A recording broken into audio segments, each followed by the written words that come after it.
Welcome in, folks. Welcome in. Thank you so much for being here. So, very, very excited for this. I know I am. I know my fellow players are, and I know my boy Omni is. I'm gonna go ahead and turn it over to him. Thank you so much, Derek. Hello, everyone. I'm the Last Omnitect, your favorite robot American, and today the eponymous Mouse Lord of this campaign. Welcome to Mouse Guard: The Frontier. It's a pleasure to have you all on board. Let's go through the list of everyone who's here and introduce ourselves. Let's go from left to right. So someone lead that for me, because I literally can't see where it is. From left to right would be, I suppose it would be starting with me. Will, thank you for the resub, first of all. 9 months, buddy. We have a sub baby. Let's go. Fucking sub baby. Just start using that term. Yeah. Okay. I didn't come up with it. Feel free to steal it. Feel free to screenshot. Goes hard.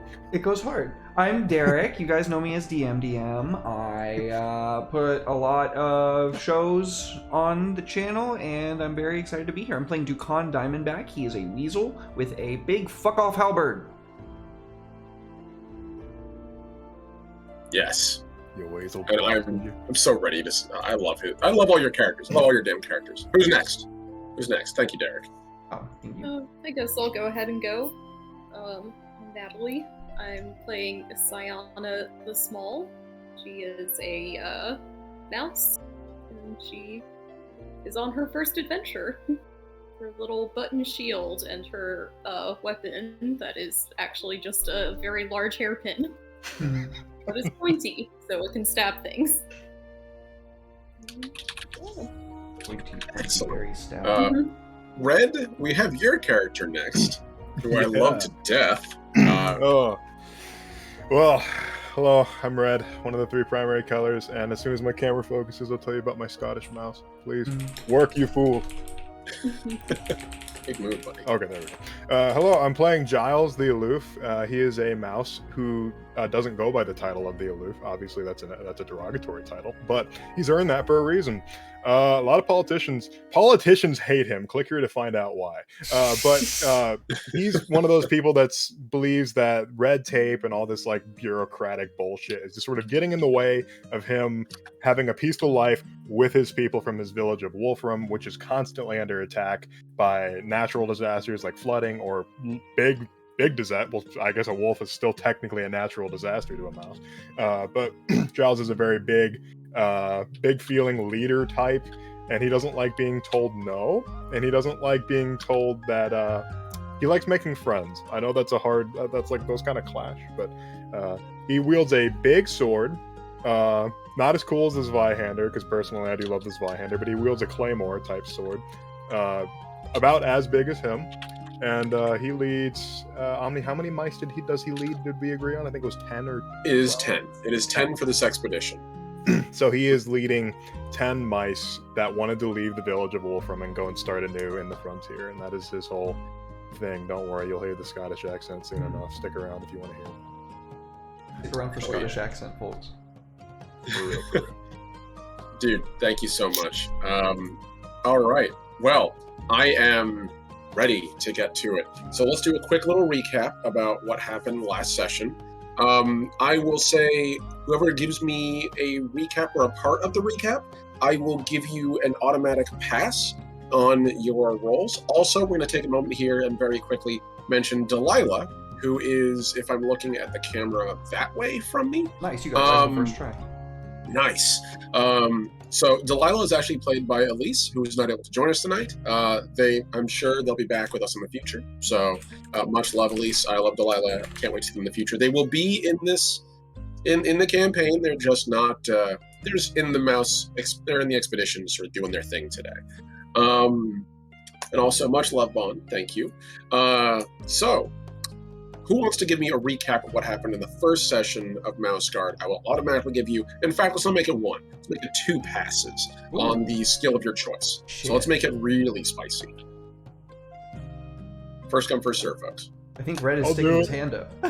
By all means, yes. I Jump wasn't in. there. Does that count? Damn it. No, it doesn't. It doesn't. But because because you made me laugh, I'm gonna give you one pass right out of the gate. Ah! So I'm already winning, you bastards. Nice. all right. So then between you two,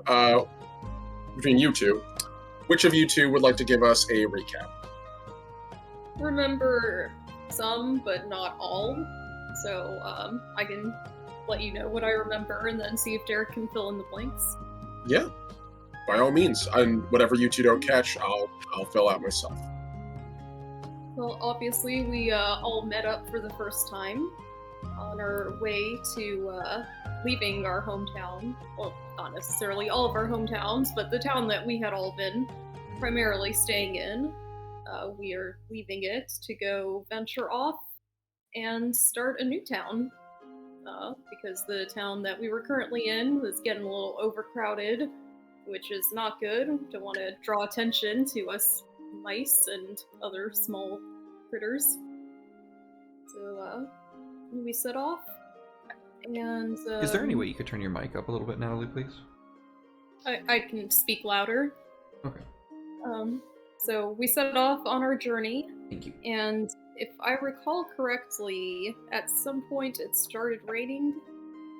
Not yet, Not yet. but soon. You did predict, as I recall. You used Weather Watcher to predict that it will start raining soon, which will Okay. come into play this session. Uh-oh. Oh. What have you done, Natalie? So You did keep that in this. mind. Fun I'm fact. like that kid who's like, teacher, didn't we have homework due? Like, So, yeah. Fun fact, very quick. This There's is a fun homework. thing. How Weather Watcher works in this game, you're not just doing what we do with modern meteorology and just saying, oh, trends tell us this is what the weather's going to be. Weather Watcher, mechanically in the game, you determine the weather. Oh, snap. So if did, you literally succeed, did this. I Yep, remember so- that. You did this. so if did you this. succeed, you get to tell me what's coming, or at least to like moderate it, like a degree or up or down. The weather has to roll against you. The season rolls against you. If the season beats you, or you roll complete ass, then I get to decide what's coming. Oh, And I might be nice or I might be evil, but I'm a GM, so we know it's going to tend towards the excitement. What if I am the storm that is approaching? We all know you're the storm that's approaching. You're the new challenger arrived, like red flash across the screen. feel a disturbance in the force when you arrive. I can fill in some of those blanks if that was all you had. Yes. All right, yeah, 2 checks on whichever skill you want. Pass. I'll let you take a fail too if you want, whichever one's closest for you. That's awesome. Sick. So Delilah and I started off in Dark Heather. We were talking to our uncle who told us that basically we were all going to be slaughtered, him especially, and he was sending us away for our safety, and that we were going to be joining the frontier. If I misunderstood something at that part, that was what I understood. That like he was like, "Hey, we're all about to die, so if I don't get us all out of here right now, we're all dead tonight." And so we like all left. That was how I understood it, but maybe I misunderstood. You got it close enough. It was more a matter of if you got caught that night, you were going to be dead. And that the whole family does face the very real practical threat of being, at the moment, out of favor in a highly stagnant warrior culture that's super oppressive. So their only hope of not being eventually killed is to establish themselves elsewhere under a new civilization. Right. So you two, I should say you and Dahlia, and Delilah would absolutely be dead. Right. If they Or caught you. small on the totem pole. And you agreed to work with mice, which is, for weasels, like agreeing to work with food, which I mean, is terrible. You know. Anyway, no, you Somebody nailed take it well skulls. enough. Anyway, so as we made our way to the Dark Heather, or from Dark Heather to, I believe it is, my character sheet's covering it, Lockhaven, yeah. When we made it there, we met not only Siana. Did I miss an A in there? I'm sorry. Oh, It fix is it. Syana. Oh, I missed the first A. I'm sorry. I'll fix it in a second. We met Siana, but also we met basically the leader of the frontier, who is a mouse matron, who's kind of a big deal and a badass. She wields a sword, and she's kind of scary. She is, that would be Gwendolyn of Lockhaven, Gwendolyn, the yes. matriarch of the Mouse Guard, and she actually wields not a sword, but instead a poleaxe. And this will Poleaxe, open. yeah. Yes. Or maybe it'll just like explode. That'll happen occasionally. Roll 20, be nice. There we go. Yes, Gwendolyn of Lockhaven, matriarch of the guard. Oh, that looked like Yeah. a sword from where I was. Okay, I'm dumb. I see now. I got you. No, you're good. It's not a full picture, unfortunately. So, Yes. but she is on the main page. Speaking of, click. So, Oh, there she be. yep, Oh yeah. speaks. Hi Um, guys. So we met with her, and she was like, "Yeah, I know that you guys are weasels, but you're gonna play nice with everybody here, or we're gonna have problems. And I don't have problems with people. I kill my problems." And we were like, "Understood." And then we met with the weasel woman, Weaselus, who's gonna be the Tunnel Lord, and I made a good impression on her by getting the other weasels, Dumb and Dumber, to leave her alone. Maudie the Red, yeah. Yes, Modi the Red. You nailed it. I love it. Perfect. So this is going well so far. All right. Yeah. And other than that, I think you guys pretty much just sort of walked around, introduced yourself to the members of the expedition, and we're getting ready to go. And I think the session ended with the expedition slowly rolling off. You also met a couple of other major figures. We'll deal with them as we come along to them in this session. So no rush. We're going to list off literally every, I was going to say human, every mouse, hedgehog, and weasel everyone's going to be interacting with. So, but yes, excellent then. So we're going to begin with far across the territories. This is, by the way, for those of you who follow Mouse Guard, this is actually the year of 1172, which is 20 years after the events of Midnight's Rebellion. For those of you who aren't familiar with that, I highly recommend you pick up Mouse Guard. I'm not sponsored, neither is this channel, but seriously, David Patterson's comics are really fucking good. So Sponsor us or we'll find you. yeah, please do. You liked a couple of my tweets. Please like more. So, but yeah, oh, man, it's a big move now. So the expedition set off from Lockhaven at the end of the last episode. We're going to zoom all the way across the Mouse territories, all the way into the far, I'm going to say, yeah, the far northeast, the Mouse territories, here in Port Sumac, which I will then grab. Click. I don't know, can the chat actually see this? No, I can't, yeah, no. No worries, not a big deal. So, Port Sumac. Port Sumac is in the northeastern quarter of the Mouse territories. One of, in fact, the farthest north ports that you can find. The only place that's further north would be the port of Rustleaf, which is, well, it's basically not a port, or Frostic. Frostic's not a port. Frostic is like 3 igloos in the middle of tundra. That's really what it is. In terms of having a port, Port Sumac is the single biggest port within the region. So, having mentioned that, we're going to zoom in on you, Giles. Oh. You and your men, or your people, I should say, left from your territory, far off to the northeast of Wolfram, and have arrived at Port Sumac, as that's where you were told you'll be picked up by the expedition, where you'll be setting off from there. It is a rather gloomy day. It's the red sky in the morning. Sailors take warning, and you've seen a blood red sky as the sun rose today. And looking at how many clouds and how slightly gusty it is, it's gonna be a hell of a storm at some point.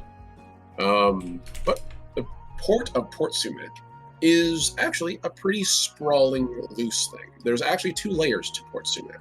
There's the Port Sumac that's up on top of the side of a cliff, and that's largely the more like traditional stationary city. Lots of wood buildings, a little bit of bone, tiny bit of iron wrought worked into that, and then at the very bottom, down a long, winding set of stairs, or a slowly sloping hill made for hauling things up on logs, is the lower port section, which sits on hundreds of stilts It's comprised in equal measure of small shacks and boats at port. Most mouse ports aren't particularly large because they don't have large like galleon-sized craft, but there are barges and a number of like leaf-hewn boats all over the place. Mostly traders, occasionally even some privateers. Trader with a D, not I-T-O-R. Traitor. So, traitor. Sorry. No, you're good. Star Wars Giles. reference. Man, I always think of that too. I see him spinning in my head. So, Giles, you have arrived, and I'm willing to say, how early did you set out? Did you want to arrive there like at the crack of dawn? Have you been traveling through the night, or have you rested and are arriving a little bit later? He's a crack of dawn kind of person. Okay. Up and at him. That's fair. So, your retinue of mice, clad in various other varieties of, I guess the nice way to describe this would be tartan. Why is this not showing here? Player character? There it is. Jeez, my goodness. So, Giles, why don't you describe yourself to us so we can all see a little more of what your character is? Oh, sure. Let me pull up my art real quick so I can look at it, stare at it intently. And then, like, not say anything. Just look at it for a long time. Oh, sorry, what was I doing again? Like, well, I know what my character looks like now. Also, big thanks to both you and Natalie for making your own art. It is gorgeous. I'm so happy to have you. Oh, I had fun drawing the little shit. I don't think I've seen yours yet, Red. I haven't seen yours yet either. Where is he? Oh, really? Yeah, where is he? I don't know. Omni, make a handout. Get on it. Chop, chop. Giles, I'm showing it to the players right now. I don't see it. It's not on my screen. Yeah, I'm not having anything Hold on. come up. That's weird. No, Scott, that is strange. Okay, yeah, let's make a handout for this. What the hell? What the hell in the hell is this? Don't worry. Whilst you are doing that, I will describe them to you. Giles is a larger mouse. He rivals the size of a rat, or he'd have you believe. He has reddish fur, well, like bright red fur, like exactly as you'd expect. He has blue paint over his eyes and sort of like a crescent sort of pattern over each eye. He has a brilliant violet cloak about his shoulders with a massive, and I mean like an absolutely unnecessarily large cloak pin. And he has a kilt that is lined with gold and purple as well. He has one gauntlet on one hand, and oh, there's the hand. Oh, it's beautiful. There you go, just popped into being. He's a beautiful boy, and he's got that absolutely massive sword that's probably way too big for him, but he uses it anyway. He reminds me so much of William Wallace. He basically is William Wallace, except even more of an asshole. Pretty much, yeah. Slice his head off. About enough of your bullshit, lad.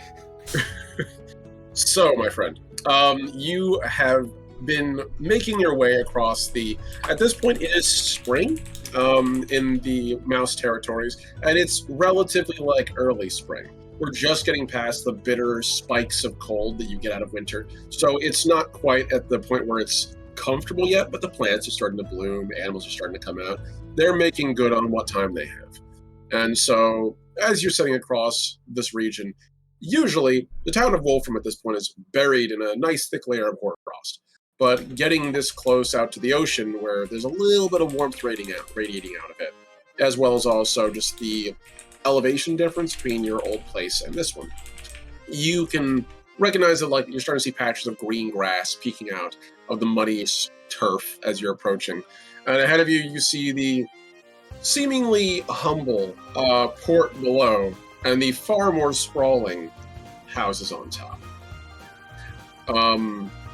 So as you approach, you can hear your retinue behind you, all clad in their own variations of kilt and cloak.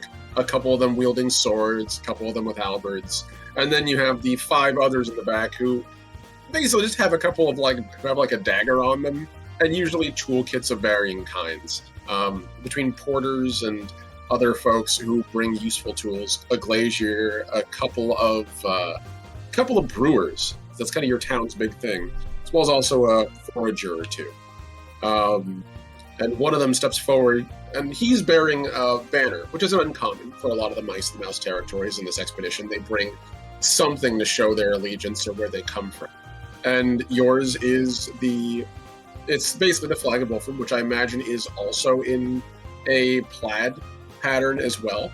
What would you describe like the symbol of your town? Like what imagery would there be on there? So the best way to put it is it's a violet flag, and it has a wolf with like a massive snarl on its face, but it's defanged. Ooh, yeah, I love that. So this mouse steps forward, bearing this banner, which is about like half again as tall as they are.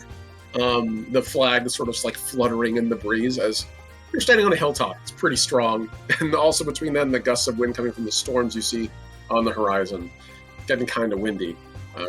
And she leans forward. Pardon me, Lord Giles, but I'm curious whether or not we're going to really be setting out in this weather or not. You really think the guards are going to push through it anyhow? Seems risky. Giles would, as he did, he had his sword over his shoulder. He never went anywhere without it, and he especially didn't let anybody carry it for him because he was an able-bodied mouse at the ripe old age of 43. But he looked back. Listen here, lad. The Mouse Guard, they prevail through any kind of weather, and we will too. I can feel it in the nasal vestibules. You can smell the salt and you can smell the storm coming through the air, but we'll go right through it like we always have. We've stood through floods, we can stand through a little bit of rain. I got chills. She sort of stiffens her back a little bit. Aye, Lord, ready when you are. On to the town of traitors and thieves that they are. But we're only there for a little bit, right? And then we're on our way. Oh, Port Sumac. And like she looks forward, and you can see like pretty much everyone else in your retinue immediately kind of like grimaces at the mention of this town, which is basically your colonial master. And no one's okay with it, by the way, in your retinue. You couldn't have chosen a more unpleasant crew for Port Sumac to deal with. But that's not where they're going to be, so who gives a crap? Don't worry, lads and lasses, Saint Duncad has our back. The Father Saint of Travellers will be just fine, I swear it. Say Duncap! As they all like pump their fists and begin like running down the hill towards Port Sumac. He started getting them in a marching song, which was called The Saints of Glen. And, I love that. Yeah, I wouldn't be surprised if one of the guards' mouse has like a little fife that they're playing as they're walking along. You probably got them shaped into something approximating like a tiny regiment. So they're like marching in a block as they cross territory. Oh yeah. With you at the head and them following behind. So as you start approaching Port Sumac, you can see the gates slowly coming closer towards you. Most mouse territories, almost all of them are in some way disguised or heavily. And Port Sumac is unique because it's actually neither. Its biggest thing is that it has gates, which are protection against mice, but not much else. But Port Sumac within has ballista, which is a threat to even falcons and owls. So their defense is an active defense, which means the town is surprisingly open to your eyes, which is weird. You're not used to seeing a whole town laid out like this. At least, compared to like other ones. Yours is literally built under like rock and glen to keep it safe. And here these folks are out just hanging out. There's a couple of mice in full plate mail. And the plate mail is different from each mouse. This is the thing you're used to in Port Sumac. Port Sumac isn't just one town. It's a town comprised of dozens of ship crews that have all collectively agreed to work together as a town. So you see above the gate, not one flag, but like 10, all flamboyantly different colors. You see guards of varying different stripes. There's one set of guards that are wearing almost nothing at all, but they have slings and hoods.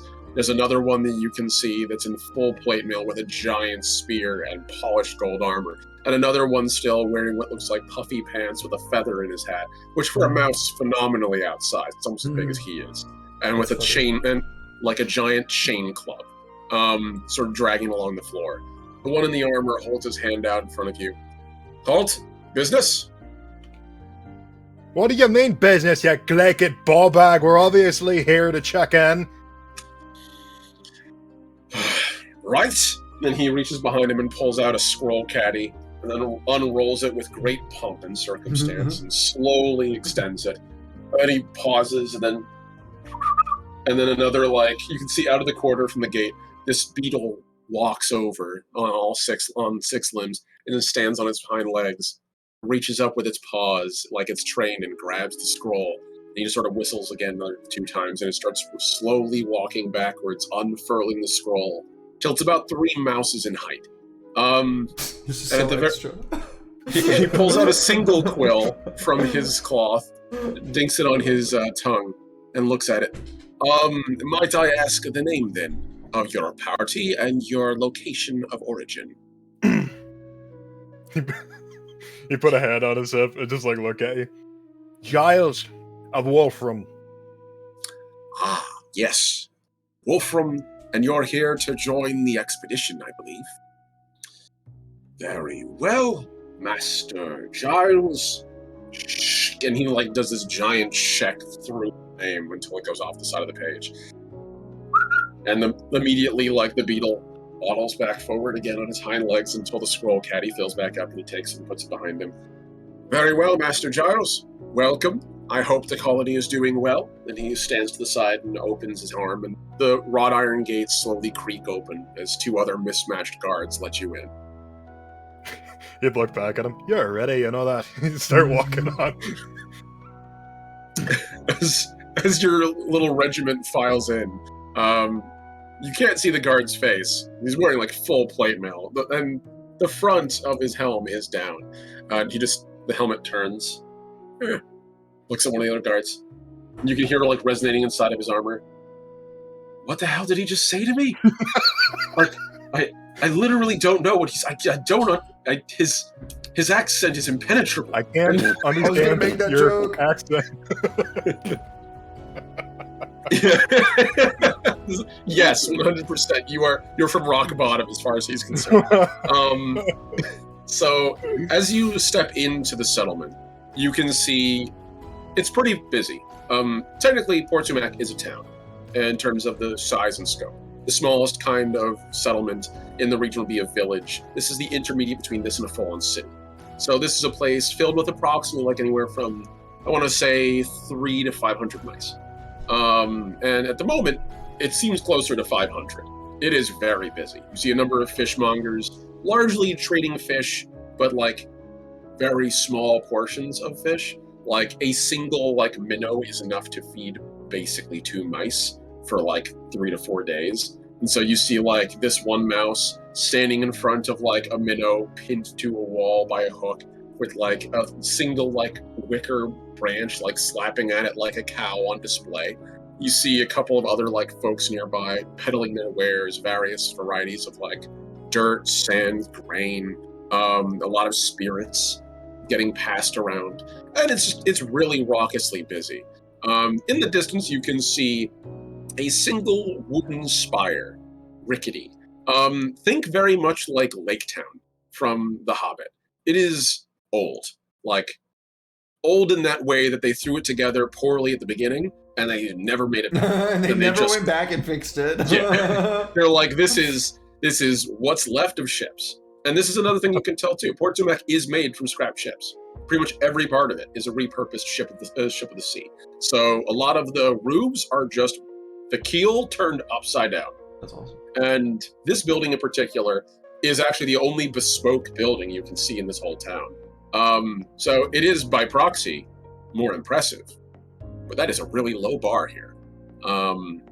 It does have a single large clock face on it, which is showing the current time, which the Mouse territories do not have, like, a formalized time, 10 o'clock, 1 o'clock, 3 o'clock. Instead, they go by sun cycle. So in this case, you can see it's a quarter into morning from the way the clock is currently pointed. And at the very top, you can see a pair of archers with crossbows, sort of heads on a swivel, watching below. And you know for a fact that is where the current captain, the leader captain of Port Sumac is, as Port Sumac is ruled by a committee of 10 of the most profitable captains within the area, and they appoint a single Pirate King style adjutant for the entire town. So if you wanted to raise Cain with this guy, now's the time. Unless you had other preparations you wanted to make before you departed on that expedition, because they should be here within a couple hours. There's Thank only you. one person in particular that he has like an actual quarrel with, and he's probably not here, so he doesn't care. Okay. That's very fair. So, having said that then, we're going to go over to, if this will load properly, quiet you. All right. So, I want you to make me a weather watcher roll. Both of them? Who? Just Giles for now. Just Giles. I'm a professional weather watcher, just watching. Mm. Okay. I can't click on weather watcher. It's just 2 dice. So just roll 2d6. Okay. Yep. You're looking for 4-ups. Any 1s through 3s are called traitors. They betray your ability to succeed. I have a 5 and a 2. Okay, so that equals nothing. You don't succeed. Versus, oh boy, here comes the really fun part where we get to find out exactly. Here we go. Seasons. Spring is a lovely time in the seasons. That is, and I'm just gonna. I roll my dice in front of you folks because I want you to see exactly what I've done, so you can be horrified with me. Roll not 69. Jesus, it doesn't have that many dice. But it does have 6. Thankfully, it sucks way harder than you. Wow. So you actually succeed at beating Spring because it had 1 success and 5 traitors, and one of them was a 1. So it not only doesn't succeed, it has a negative success rate. So Let's go, baby. Victory by default. Red wins, baby. Let's go. Lives on. Yeah, so baby. check a pass on that. I will say from where you're looking right now, you're looking up into the sky. You can see that storm that you've seen earlier, it is building. And it's building, and it looks like it's going to be heading southwest, which is the direction the expedition would be coming from. Oh no. So, I don't know what you'd want to do with that information if you think you'd be helpful, but they might need a hand getting here. Giles is probably just kind of like trouncing about some sort of pub or a tavern if they have one. And he goes into the tavern and encourages people to get their drinks and stuff like that. But Giles is one of those people that goes into like a restaurant and stuff like that, already has something to drink. So he's got his hip flask. Yeah, he's just sitting down nursing a skinful of whiskey, and he's just thinking really hard, like running his fingers through his long hair on his mouse cheeks. One of your equerries, the one who was bearing your flag, walks over. Lord, ye seem nervous. Are you alright? Nervous? Bullshit. I'm never nervous. Call me yourself. I'm nervous for someone else. The expedition's gonna be coming from the southwest now, and so is a storm. So I'm thinking if we should get moving to intercept them, try to help them out, but I don't know what we do other than get caught in the storm. Your equerry sort of pauses and looks out the window. From where you are, it's small. It's like the size of a button to a human, but for a mouse, it's a wide port-style window with the glass and a little bit of net pulled over it to keep it from shattering inward if there's any high winds. And sort of peeks up and she goes, "Oh, yikes! By the saints, that does look pretty bad. I don't know what I'll be able to do myself. Most of us aren't particularly good. But we do have a weaver. They might be useful in case they need to work on any of the ropes. And I'm not sure how good the rest of us will be in a scrap like this. It's not like it's a fight where most of us will get our licks in. Maybe, I know this is going to be a rough ask. If you want to get to them before the storm, maybe you could ask the Port Sumac authorities if they'd be willing to loan you your rabbit. I don't want to think of what they'd ask, but maybe you could invoke the guard? She just sort of like shrugs sheepishly. She's a red fur too, I'm going to say. She's got a really nice splash of like white across her right eye. The one like thing that departs from the rest of it. And her cloak is like a little bit more like a red than a purple, but it's still that sort of like same tartan plaid. Bond just said too cold, can't cut the rain.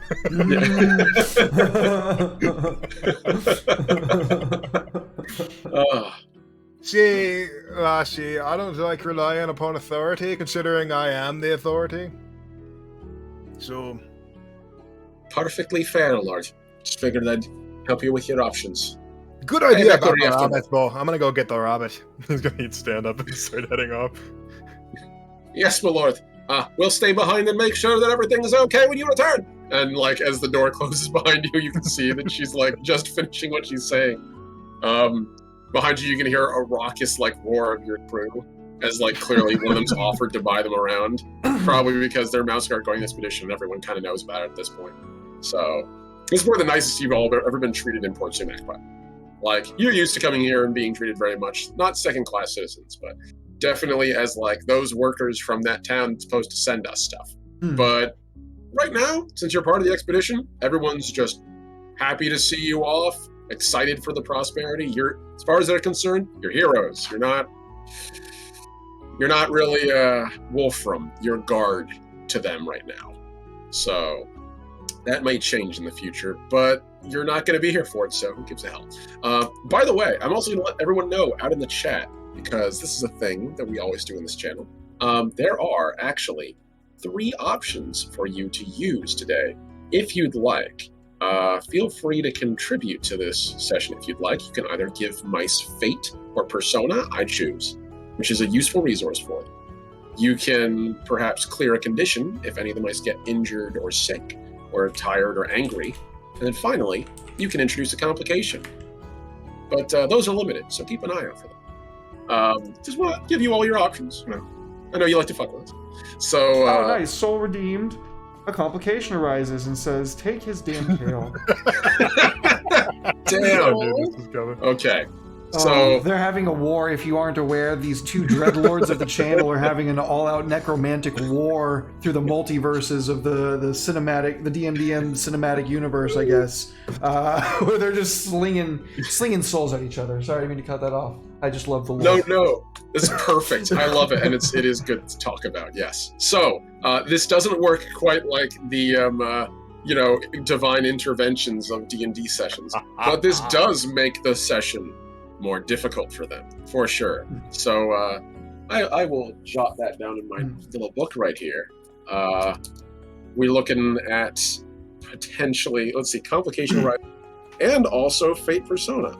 So you're watching right now? I'm taking your legs now. Oh shit, he got up. Damn. Also, by the way, Vaughn, thank you very much for the +1 Fate Persona. Each of you, I'm going to let you choose whether you want a Fate or a Persona. At this point, there's no particular advantage one or the other.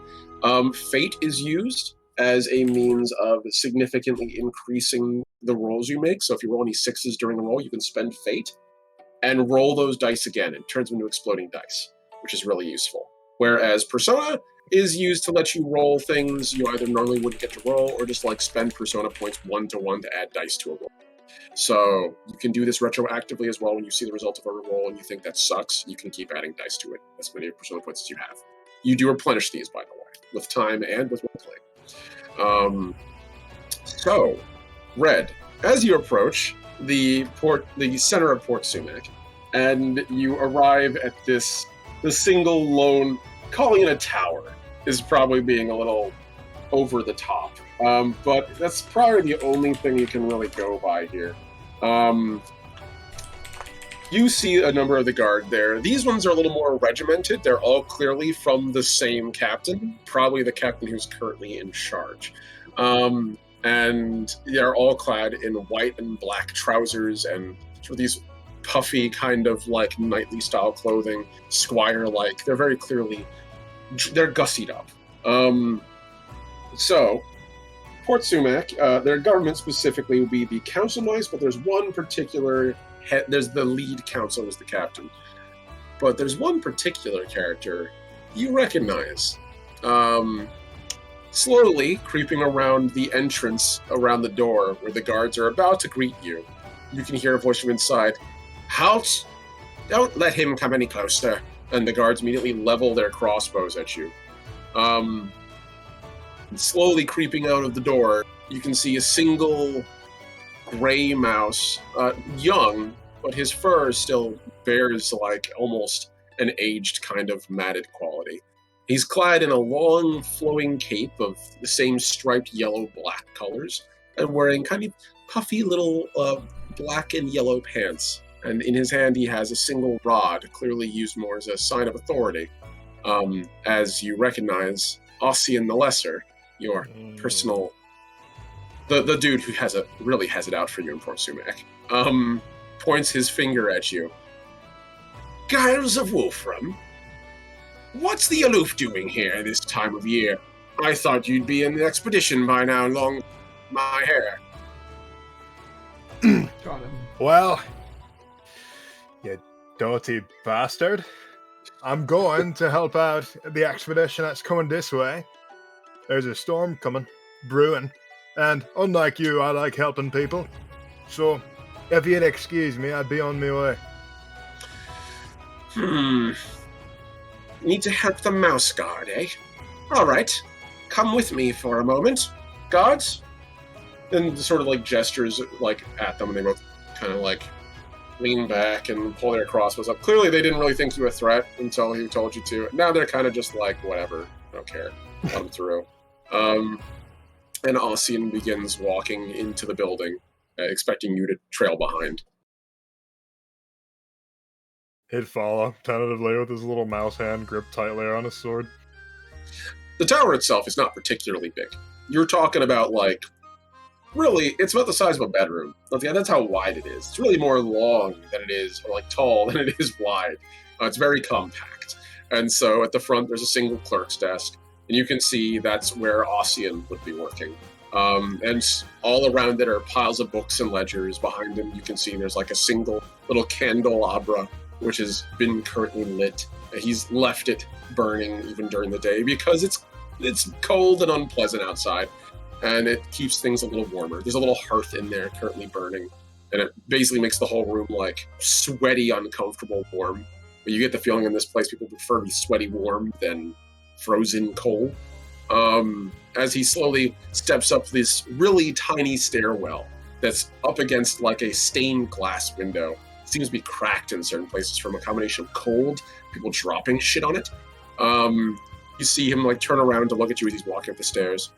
So, Giles, I'm curious. Since you're planning on going with the expedition, what are you planning to do with the rest of your town? Are you leaving under someone else's care, or are you just going to default them back to Port Sumac's control as they should be? No, as they should be, like you've done so much for them, you glycid bastard. Very well. The offer stands. In case our people need it, they are more than willing to come to Port Sumac and ask for help. Just be aware that if they need a fair bit, we may require an extension of their time there. Regardless, that's neither here nor there. Lord Mayor, rap, and you can see he takes his little staff and knocks on this wooden door that, honestly, this door shouldn't even be here. Like, it's literally made of wood that's so rotten and eaten through. It's driftwood, but driftwood that's been out there for so long it's more like a toothpick. You can actually see the Lord Mayor through the door. It's that crappy. And as he knocks on it, you can see the only reason it's not opening is because there's a guard mouse on the other side of the door, pressed with his back against it to keep the door opening with his body. And inside you hear a voice, deep and booming. Yes, what can I do for you? We have a Giles here. Giles of Wolfram, if you recall. Yes, Giles. Of course. Let him in. And Ossian slowly slinks out of the way and extends a hand out and gestures towards the door as the mouse inside stands aside and opens the door, which you hear like a soft snap. The mouse goes to like immediately grab at it. You can see like he's holding it a little tighter now, as the bottom hinge may have broken, but he's not going to say that out loud at this moment. And inside is a massive mouse. You're big. He's fat. He's an onion. He's not a mouse. He's a radish that happens to have fur. And he's sitting there with a massive black hat that's almost as wide as he is, with a colossally huge yellow feather sticking out of the top, and wearing a pair of large, tight-like pants that are bright gold and black striped that come all the way up to just below where he would have his nose. And he's sitting in this giant chair that's clearly supporting more of his weight than it should. And he just sort of waves in, "Giles, come in, sir. I wish to speak with you. What is it you need?" he'd come in and he'd purposely like use the pommel of his sword to just like subtly like bump the door to see if it would just fall apart. It literally goes and like clicks to the ground, and the mouse just like snaps it back up, stands up like saluting, and the pirate captain just sort of like nods slowly at that card mouse, like, "You're doing a good job, lad." Pardon me, didn't mean to. I'm in requirements of a hare. Preferably now. A hare? I was under the impression the expedition was bringing its own resources. Why does it need a hare? The expedition's gonna be running right into a storm, and I'd like to give them a wee bit of a warning before then. Cranes his head and looks out the window, and at this point, like, you're right below the clock tower. Everything above this is just rickety mechanical crap that's probably not accessible save for like a single ladder that you can see has not been accessed in a while because there's miles of books and paper and a couple of what appear to be tin trays with seem to be the remnants of breakfast foods and a beetle over there chewing through them. Clearly his recycling center. He's a little beetle. So, like, this place is just stuffed full of crap. And he's probably the biggest thing in this room, which is saying something. Because it is. This is a hoarder's nightmare, even by mouse standards. And so he looks past you out of a stained glass window and sees the storm front. "Oh, okay. I see what you're talking about. Yes, that is fair and unfortunate. So you wish to take a hare to meet with the expedition and help them through it?" Aye, and I'll bring it right back. Don't you worry. All right. Tell you what, I'm willing to do that in exchange for a small favor. I know Gwendolyn is leaving the Mouse territories, but her voice carries significant weight with the Guard. Perhaps a favor for Port Sumac can be arranged. If so, I'd be more than willing to loan the hare and provide resources once you arrive, with my blessing. Aye, your blessing, King. He'd nod. And if I can't get her favor? No supplies, but asking on my behalf would be enough for me. Hey, good, sure. Where's the hare? Excellent. Ossian, and you can see Ossian pokes his head around the corner. "Yes, my lord. Take him down. You're going to take them to the stables 3 buildings over. Rent him a hare. Give him Quicksilver."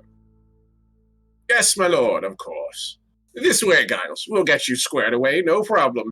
And you can see he winks at the pirate captain. Pirate captain winks back. "Giles, fair travels, old friend." And he sort of gestures to the stairwell by means of, "Get the fuck out of my office." He gotta leave right back out the door, but he'd purposely like move his sword around so he banged into the door again, and he'd leave. The door literally just comes completely off the hinges and falls to the ground. And the poor mouse eater just like, just like grabs it and tries to pin it back up. And you can see here after just a couple seconds, just falls to the ground, and inside the door as you're going around the corner of the staircase, you can hear the captain's voice. "Boy, there's nothing for it. Just go to the smith and get a pair of nails." Like, that's the last you hear of him. We're gonna jump. Oh, sorry, must be off me head a bit.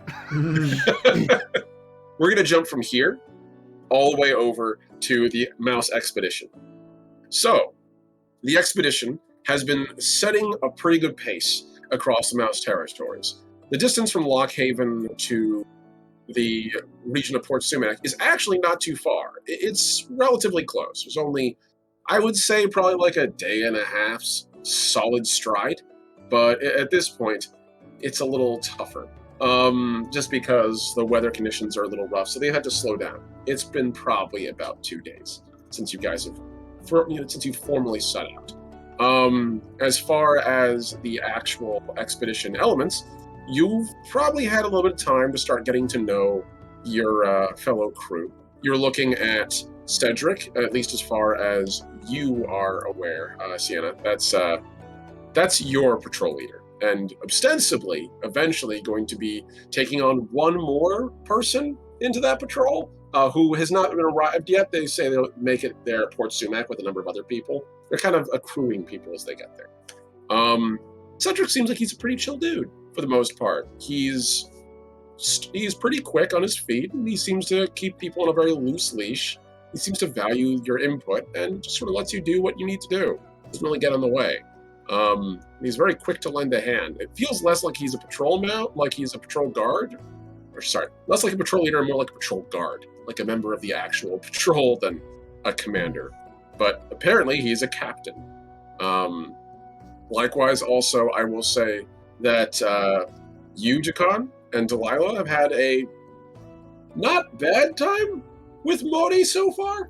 Modi is not a nice weasel, and you've gotten the very distinct feeling that she is more than willing to eat mice on the regular, and in fact, finds them delicious. But this expedition is important, and is tied to her ambition. So she is willing to hold off on perhaps the less pleasant aspects of her behavior until they arrive where they are. So for now, she doesn't seem like she's going to betray the mouse territories or the expedition.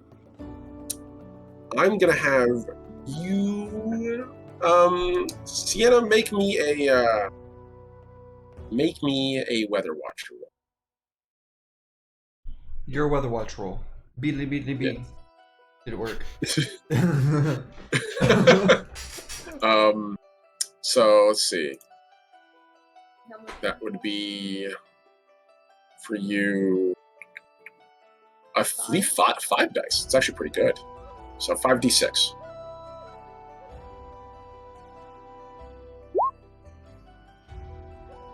Okay, nice. That's actually pretty good.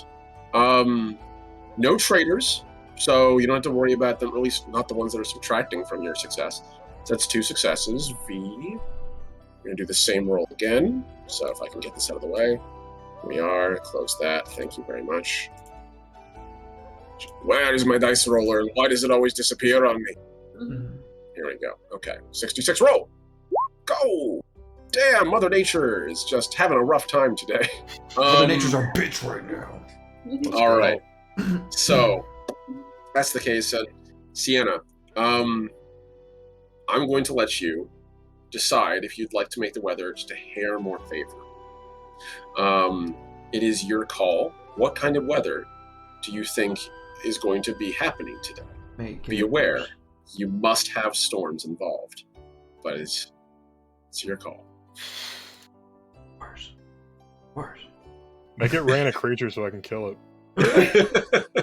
It literally starts raining cats and dogs. Let's go. But let me switch over to the Elden Ring. Eat boss music. By all means. Cats and dogs are like gods to us. You guys, we're fucked. Yeah, it starts raining giants. So Sienna, you do want it to start raining heavily, or what was that? Yeah, Sienna looks out the window, or she steps out onto the deck area of the turtle that they're riding on. Takes a look up at the sky. I don't like the looks of this storm. I think it's gonna be a bad one. Not sure if it'll flood, but the winds are definitely picking up and will just make this, whatever rain comes down, feel all the much worse. Next to you, you can see Cedric is currently grabbing a couple of ropes and lashing on the side of the tortoise you ride is named Garo. And from what you can tell, Garo is a gentle soul of a tortoise. He is slow, like his namesake, but unlike most people would assume, he's whip sharp. And you actually can tell he, in fact, speaks fluent mouse, or at least he can understand it fluently. Speaking it, on the other hand, is literally impossible for a dude whose face is entirely rigid bone. That's just not going to happen. But there's a number of mice who can translate for him, and from what you can tell, he seems like he's quite a jokester, and he has a couple of really good ribs he's willing to share if people are willing to talk with him. So oftentimes, like, a mouse will hang out on the porch part of his little assembly and like just chat with him at length while you're walking. So at the moment, Garrow's getting lashed up by Cedric, and the gray mouse slowly turns to look at you. So you're saying we need to start getting ready? All right. I believe so. Should probably have someone inform Garrow and the other tortoises. Tortoises? Hydrate. Thank you for the hydrate. So Cedric nods and smiles. All right, very well. I'll head off and I'll start letting them know. I'm sure that the weather watcher farther up has probably started to see this too, but I'm sure that Gwendolyn will be happy to hear about it. Could you do me a favor? Pop over to the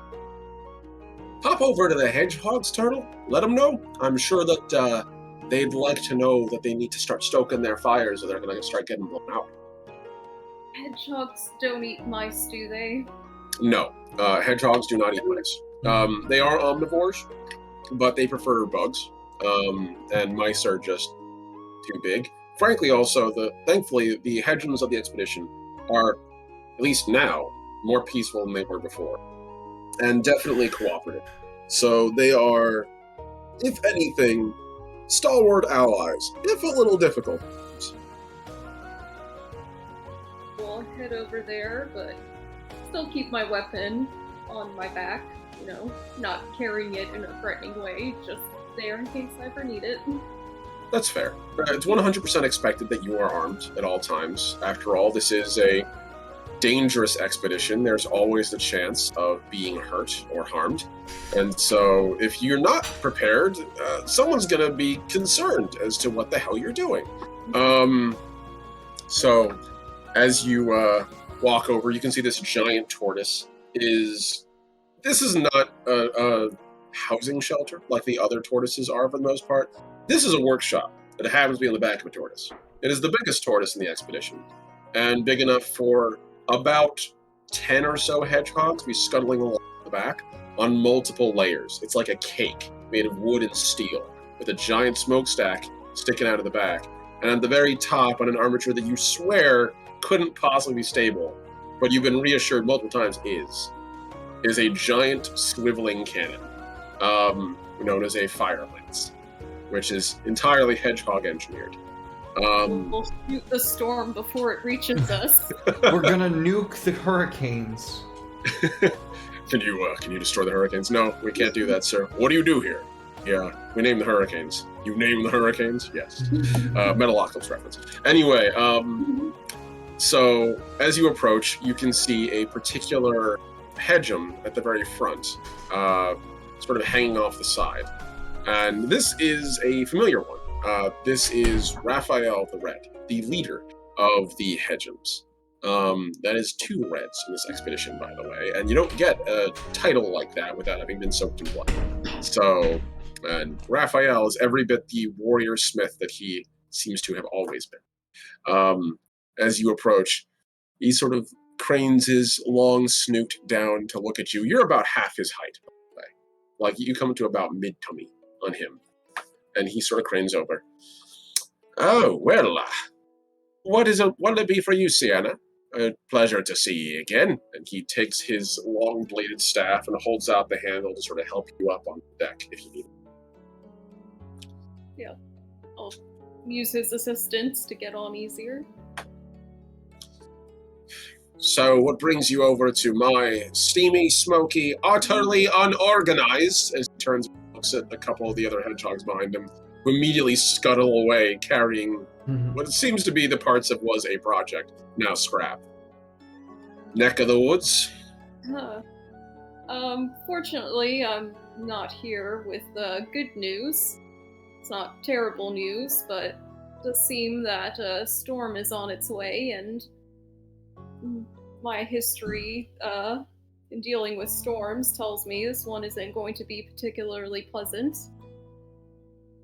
Oh boy. Great. That's exactly what I always wanted to hear. All right. So, what are we looking at? Rain, wind, bears and coyotes? Hopefully not the latter, but some definite harsh winds, heavy rain, perhaps some light flooding. I don't think it'll get terribly bad. It doesn't seem like the storm will be here for a considerable amount of time. All right. Well, then, if that's the case, then I'll get the boys to start lashing things down and stoke the bloody fires now! As one of the other hedgehogs nearby immediately stands up, salutes, grabs a whole hunk of coal, which a hunk of coal, even for a hedgehog, is big. It's like the size of its body. Kind of power lifts it up and starts waddling into the depths of the ship. And you can see like a burst of white hot heat coming from inside as you assume he tossed it into the forge. Very well, Les. We'll get to it then. Could you just bring the word of this a little further down? As I understand it, I'd be willing to bet maybe Preston of the Invicta would be willing and interested to hear how this might affect his sails. If you'd be so kind. Suppose so. Well, then he sort of points towards the front of the formation. You can see in the distance the large warship clattering along, which, if this will ever load, diddly-diddly-do. Here we go. Just finished that today on stream. Oh my God, it took forever. So, at the moment, the ship is this massive wooden structure. As far as like by mouse scales, it's the biggest ship you've ever seen, and in fact, you've never heard of a ship this big.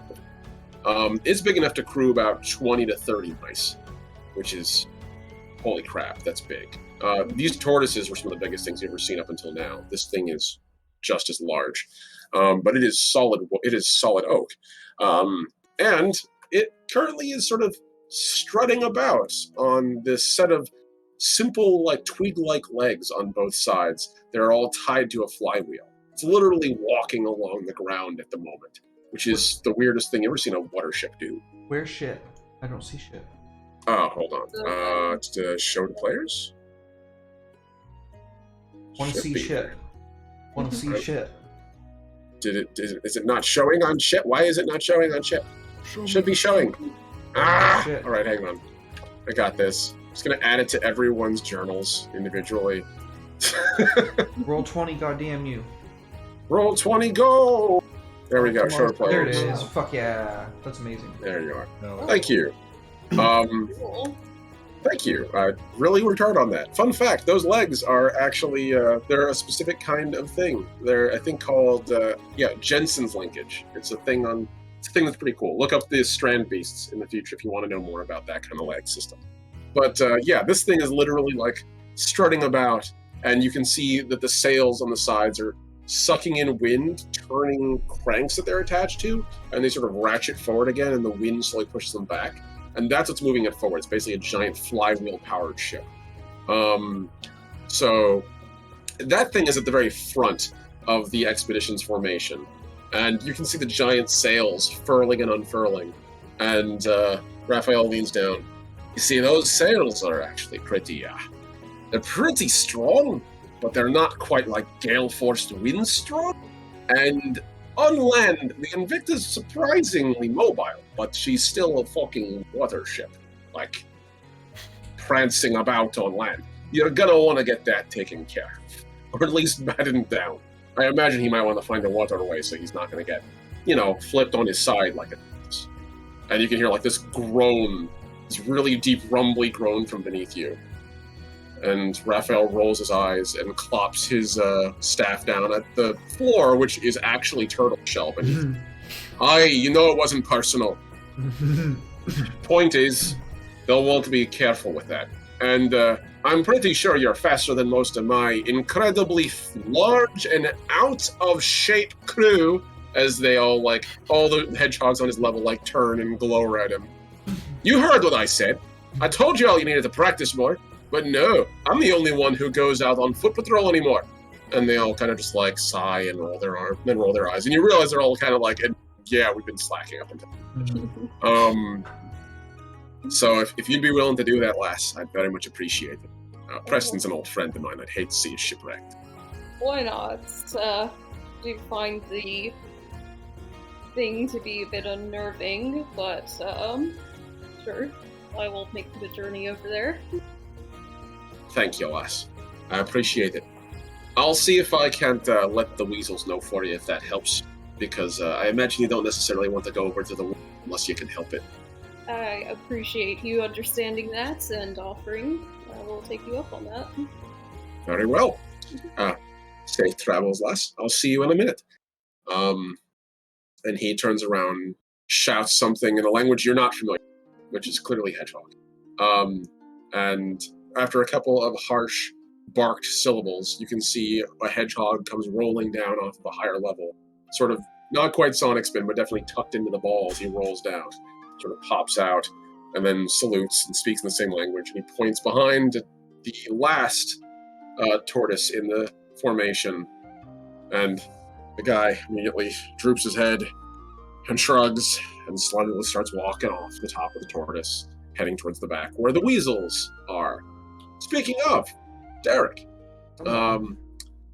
So, Dukan. How late does Dukan sleep in? Or does he wake up and actually, contribute? No, he's kind of a piece of shit. He definitely sleeps in, yeah. All right, that's fair. That's not uncommon for a lot of weasels. Most weasels are used to their day starting when their superiors make their day start. And Modi dozes a lot. Like a lot. And you get the feeling that she 100% is a couch potato until she gets the opportunity to murder something. So until she has a reason to draw her sword, she's usually not bothered. That's kind of how Dukan be too, for the most part. I can imagine you two might get on famously then. Yeah, I mean, for the most part, I think we kind of have, probably. Yeah, Dukan feels like he's there for a reason. There's only one reason why mice hire weasels, and it's because we're extremely good at killing shit. Pretty much. That's how Dukan feels about it. I'm not saying anything about that. No, that is accurate. In fact, actually, weasels normally don't interact with mice at all. The animosity between your species is so extreme. It's kind of like in a D&D setting if humans were like human relations with mind flayers. Like, there's not really one. It's just kind of you occasionally interact, and it's usually at the edge of a sword. Kind of the same thing with weasels and mice. Mice, up until probably a couple months ago, as far as you were understood, was a food stuff. Right, not like an individual. So this is still probably getting used to you as well. I don't have anything personally against mice, but yeah, I definitely I have a little bit harder of a time recognizing that they're people sometimes. I'm like, oh fuck yeah, you guys have like emotions and shit. I forget. Right. Like, oh, you feel too. Oh fuck yeah, I forgot about that. Like, you're people, right? Right. Oh yeah, 100%. So eventually, I will say, as you've been going through this expedition, your tortoise is probably one of the rarest and weirdest. Garrow is a pretty standard tortoise as far as like the other expedition goes, but Sudney, on the other hand, is the only one in the entirety of the mouse territories, or at least the mouse expedition. On her back, as you remember, is sort of like this halfway concrete, halfway adobe kind of structure, and that's where you all live. But around the back of that is a set of wooden gantries and a large torch. Like many of the tortoises, they have a large torch on the tops to indicate where they are. If a mouse gets separated, they can look for the line of torches moving through wherever they are. But yours burns at a different color, and that's because it's intentional. It's letting all the mice know, all the hedgehogs know, this is the weasel tortoise, i.e., this is the one where you might get eaten if you're not careful. And also, you know your tortoise is always being watched. There's always at least 5 guards mice on, and usually 1 hedgehog bruiser, 1 mercenary with not a cannon, but a fire pike on his person at all times. So this is an alliance, but this is definitely an alliance that you know for a fact is like held at knife point. Tenuous at best. Yeah, exactly. So you hear a knock at the front of your warren. And you can see when you look down, or rather when you look out, there's a hedgehog standing on the flagstones in front of your entrance. What do you want? Wanted to let you know that there's a storm coming. You might want to get ready. I don't know what preparations weasels make, because looking at your structure, it looks like you kind of live in a bucket. You might want to plug the top, because I hear there's going to be rain and wind. I don't know really what else to tell you. Just wanted to let you know there's going to be some activity going around. And I imagine it's going to eventually come around ye as well. Yes, very Hey, good. JJ. Hi, JJ. Yes, very good. Thank you. Of course, we also might need a little muscle helping reinforce some of the other tortoises, so I might come back to request the assistance, as well as also you might want to let Modi know. I think she likes you better than she likes me. I'm sure we can spare the weasels. Much obliged. I'm getting back to it then. Rest well, friend. Clack, clack. He sort of like knocks his fire pike against your entrance and then sort of like just wanders off the front of the tortoise and sort of slides off the bottom of it almost like a slide. And lands at the feet of the tortoise, who groans at him. He groans back in the same language and they share a nod. Sudney is very patient. Sudney the tortoise, I should say, is very patient, which you can tell she has to be. She ferries weasels. But more so than even the other tortoises, she doesn't snap or groan or complain when your giant heavy bodies bounce back and forth with this thing. So clearly she's used to bearing heavy burdens and doesn't mind it. So I'm going to skitter out of my warren and skitter up to Modi's warren. All right. As usual, you can hear the distant sound of the Weasel Lord slumbering. It's this, to us, would be this adorable kind of like sound, but for a creature as large as them, it's a much deeper bass sound, and it sounds like a dragon in its horn. Just sort of like this deep sound coming in and out with every breath. As even compared to you, Modi's big. Mm-hmm. Modi's head and shoulders above you, and it's a weasel, so like the head and shoulders is like a full third. Right.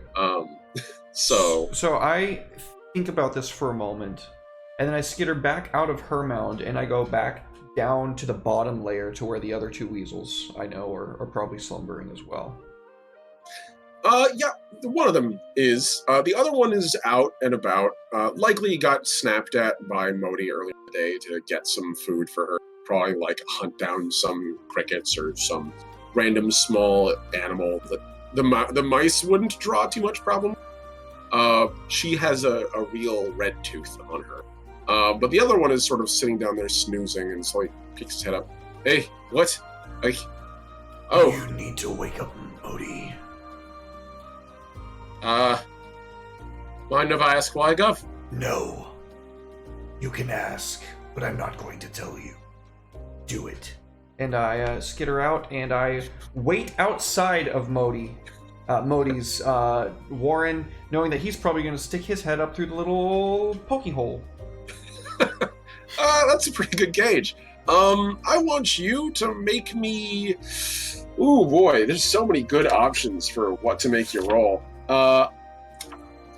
Boy, you really you intimidated the ever-loving poop out of that boy.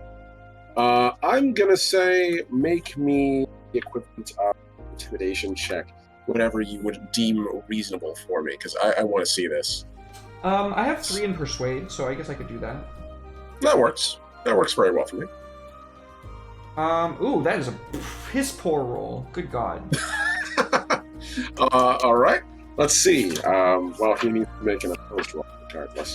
So, as we zoom all the way out to the front over here. Weasels! Weasel peasant. Oh dear. This is going to be unfortunate for him. Okay.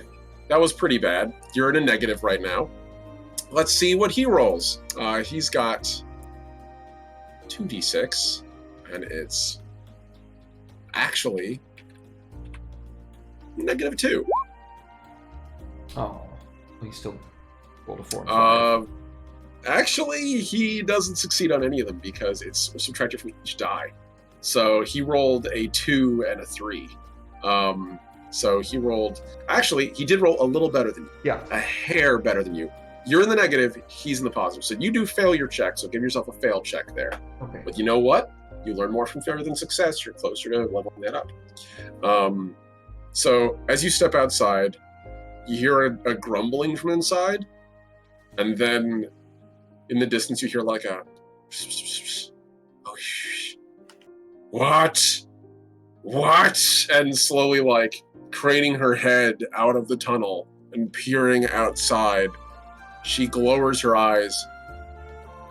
Jakan, what is it you need? I was told you told me, or you told him to wake me up? Why did you bother me? It's important. It's going to storm soon. You can see from the look on her eyes that were it any other like situation, she wouldn't care. This is the sort of weasel that would utterly just power through whatever exists. But she then slowly pauses, reaches a tiny weasel hand, pinches her forehead. You can see like the smears of blood that make up her markings on there, like slightly get shifted. Licks her fingers and then cleans it up. All right. Well, if that's the case, then we need to plug up the warren. Unfortunately, this isn't quite as good as the Dark Heather warding off floods. Jakan, how much experience do you have with foraging? Much better at killing things to eat. Finding. That is unfortunate then. Fine. Take one of the weasels below. In fact, one who just woke me up. Go into the brush and find me something to plug the holes. Nothing that's going to seal it too hard, after all, there's no ventilation in this. But something that'll allow us to ward off the rain. Some mud, twigs, grass, whatever works. I don't care. I just don't want to be wet in here. That's all. Get back to me when you're ready. And if the weather picks up, make sure the idiot comes back. It's very expensive to contract those two. Unfortunately. She slinks her head back in, and then she pokes it out one last time. And unless there's a fight, or the spirits of the dead come for us, I don't want to be bothered again for the rest of the day. Yes. Or unless you're bringing food. Food works. Slowly cranes her head back in again. But no less than a squirrel. I insist. And slowly, like, you just hear the craning sound as, like, the scrape of her nails across the tortoise shell disappears, and then slowly... She go back to ship. Yeah, pretty much immediately. I look to the other weasel. How good are you at finding things? Weasel pokes his head out from the warren, one of the bottommost ones. It's a much tighter warren. Like, you have a little bit of neck room going in and out of the thing. Even if you have to, like, stay on all fours. He literally has to squeeze himself out like a particularly thick thigh through a tube sock. But he does sort of, like, poke his head out. I'm relatively good at it, sir. I can give a shot at it. I used to farm fungus back in the Dark Heather, so I know my plants. Go find me twine. Yes, Guff. And he slowly squeezes his way out. Begins sort of like noodling his way down. And sort of like slowly turns around. I'm gonna go find a squirrel. Right. And he watches you lope off into the woods and sort of like raises a hand and lowers it. Right. He reaches into the warren and pulls out a giant heavy hoe and puts it over his shoulder. And you realize he's had to sleep on this. Like, he doesn't have much room in there anyway. He's literally had this, like, this is the equivalent of putting a hoe into your sleeping bag. This is how tight it is in there. I think. So just- Don't say it, Derek. Sorry, go ahead. Don't say it. I think before loping off, I say, If you need help, find a mouse. Yes, Gov. He drags this giant, like, farming implement behind him, making a little rut in the muddy ground behind him as he walks, heading towards one of the further forward parts of the expedition, passing other tortoises, and occasionally you hear mice, like, a couple of mice, like, hey, how are you doing? Poorly. Don't bother me. Like, walking by. A couple other mice just being kind of rude and responding likely in that same sort of way. So, we're going to turn back to Nat. So you're at, I imagine at this point you would have made it all the way to the front of the expedition. The tortoises walk steady, and they walk constantly. So their strength is in endurance, not in speed. At least not when they're this laden down. They can bear this for days on end, with very little slowing, but for like a single rest a day. like those Galapagos tortoises. They can walk for like days on end to go, fuck. Yeah, pretty much. Turns out when you walk at only like less than a mile an hour, you're actually conserving a crap load of energy. Calorie efficient. Exactly. Like that So, one kid in school that took half an hour to do the mile. but man, he wasn't winded when he was done. No, but he was complaining about having to do it to begin with. So, by the time you get to the front, because you can easily outpace these tortoises on foot, which is the nice thing. You're not going to get left behind by this expedition unless you fall, break a leg, and nobody out of 20 tortoises notices you and picks you up. Mhm. So you get to the front, and the Invicta moves faster than the tortoises do. At least it can. But you can see that whoever is piloting the thing at the very top is intentionally like leaning low on the throttle to keep the ship moving slowly. Every time its legs move, you can hear like this loud ratcheting sound as like, it's almost like it's like listening to like when you play that game Pickup Sticks when you were a kid, you drop all the sticks and they make that like tinkling sound. It's like that, but with wood. Almost like castanets, so it's like a ratcheting castaneting sound as each one of the sets of legs marches one forward as another one walks behind, as these things move on a single wheel, constantly making them cycle through it. The crew itself, as you approach, you can hear one of them just sort of like on the bow. There's like a little part sticking out of the back of the ship, sort of peers out and like, "We have ourselves a visitor, Captain!" And sort of like closes a little spyglass. And from the top of the Invicta, which I'll show you there, you can see a particularly interesting figure descend from the top. A very fancy mouse, one you would recognize at this point as Preston. Preston of Port Sumac, actually, as this flowing black cape with red inset and a black hat comes sliding down the back of the ship onto the bow. "Hello, lass. Pleasure to see you on board. Care to come aboard?" And he throws this net off the back. Oh of the no, bow. Natalie's smitten. I know this look on her face. She's smitten. Red cape. Someone who's important. What's a girl not like? So he throws this down to you, and you immediately can see like him and the crew like get ready to haul you up if you need. I'd probably make my way up easily. I'm a mouse. I'm good at climbing. It's true, you are. It is in your nature, actually. As you clamber to the top, you can see that. Why is this not fully loaded? I don't understand. Let me see this dashing mouse. Very much so.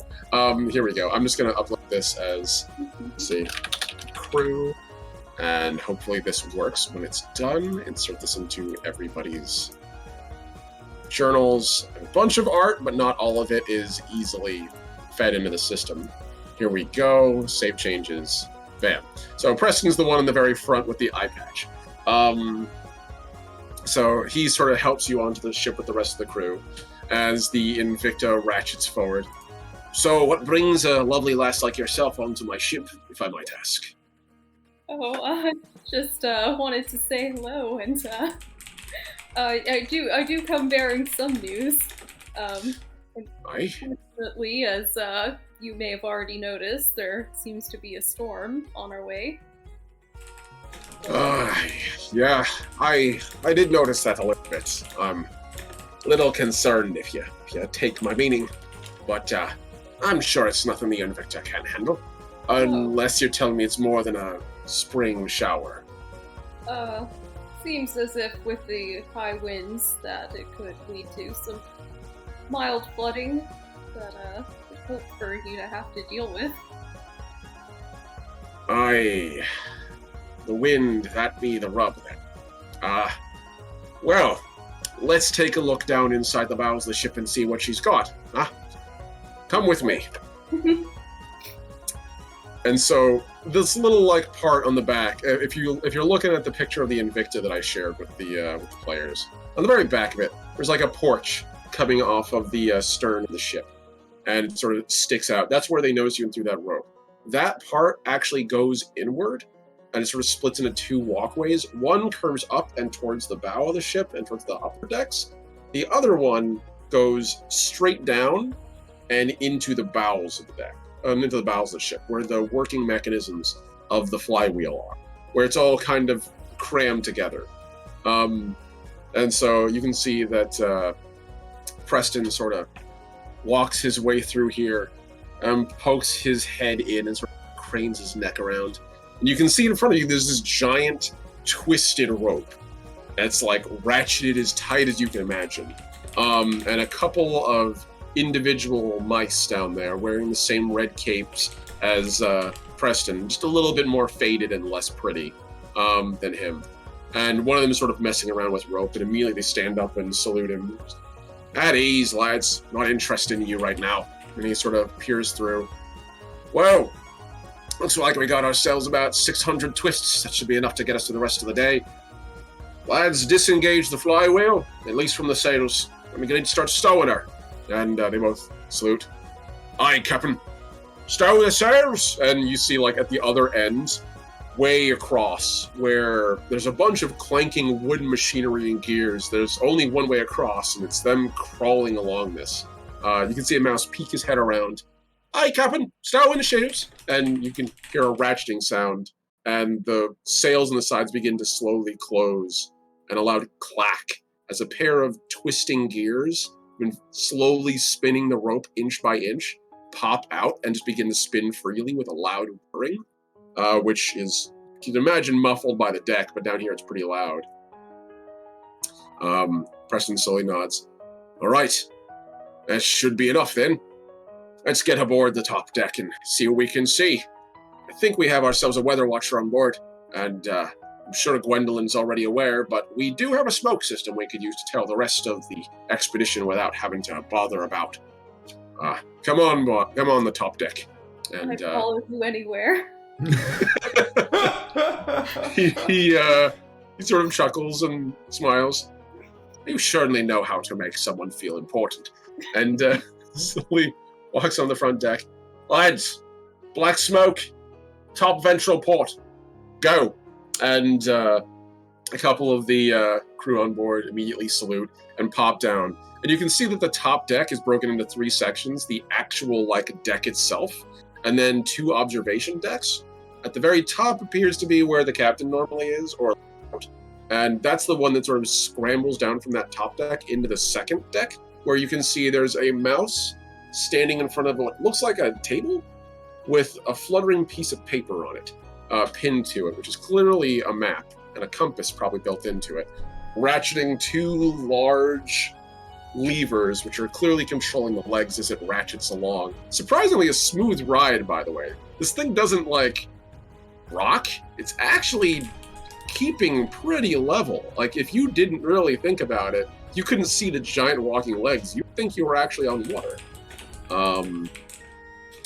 And so, as he sort of like sees one of the mice pop in and then pop out with a canister, what seems to be made of glass, and goes to the front of the cannon and loads it in. And you can see this giant steel cannon, as big, at least as big around as a mouse is tall.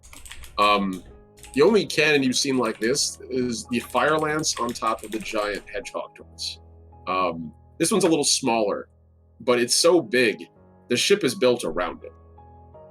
Between this and the flywheel, there's not much space below deck.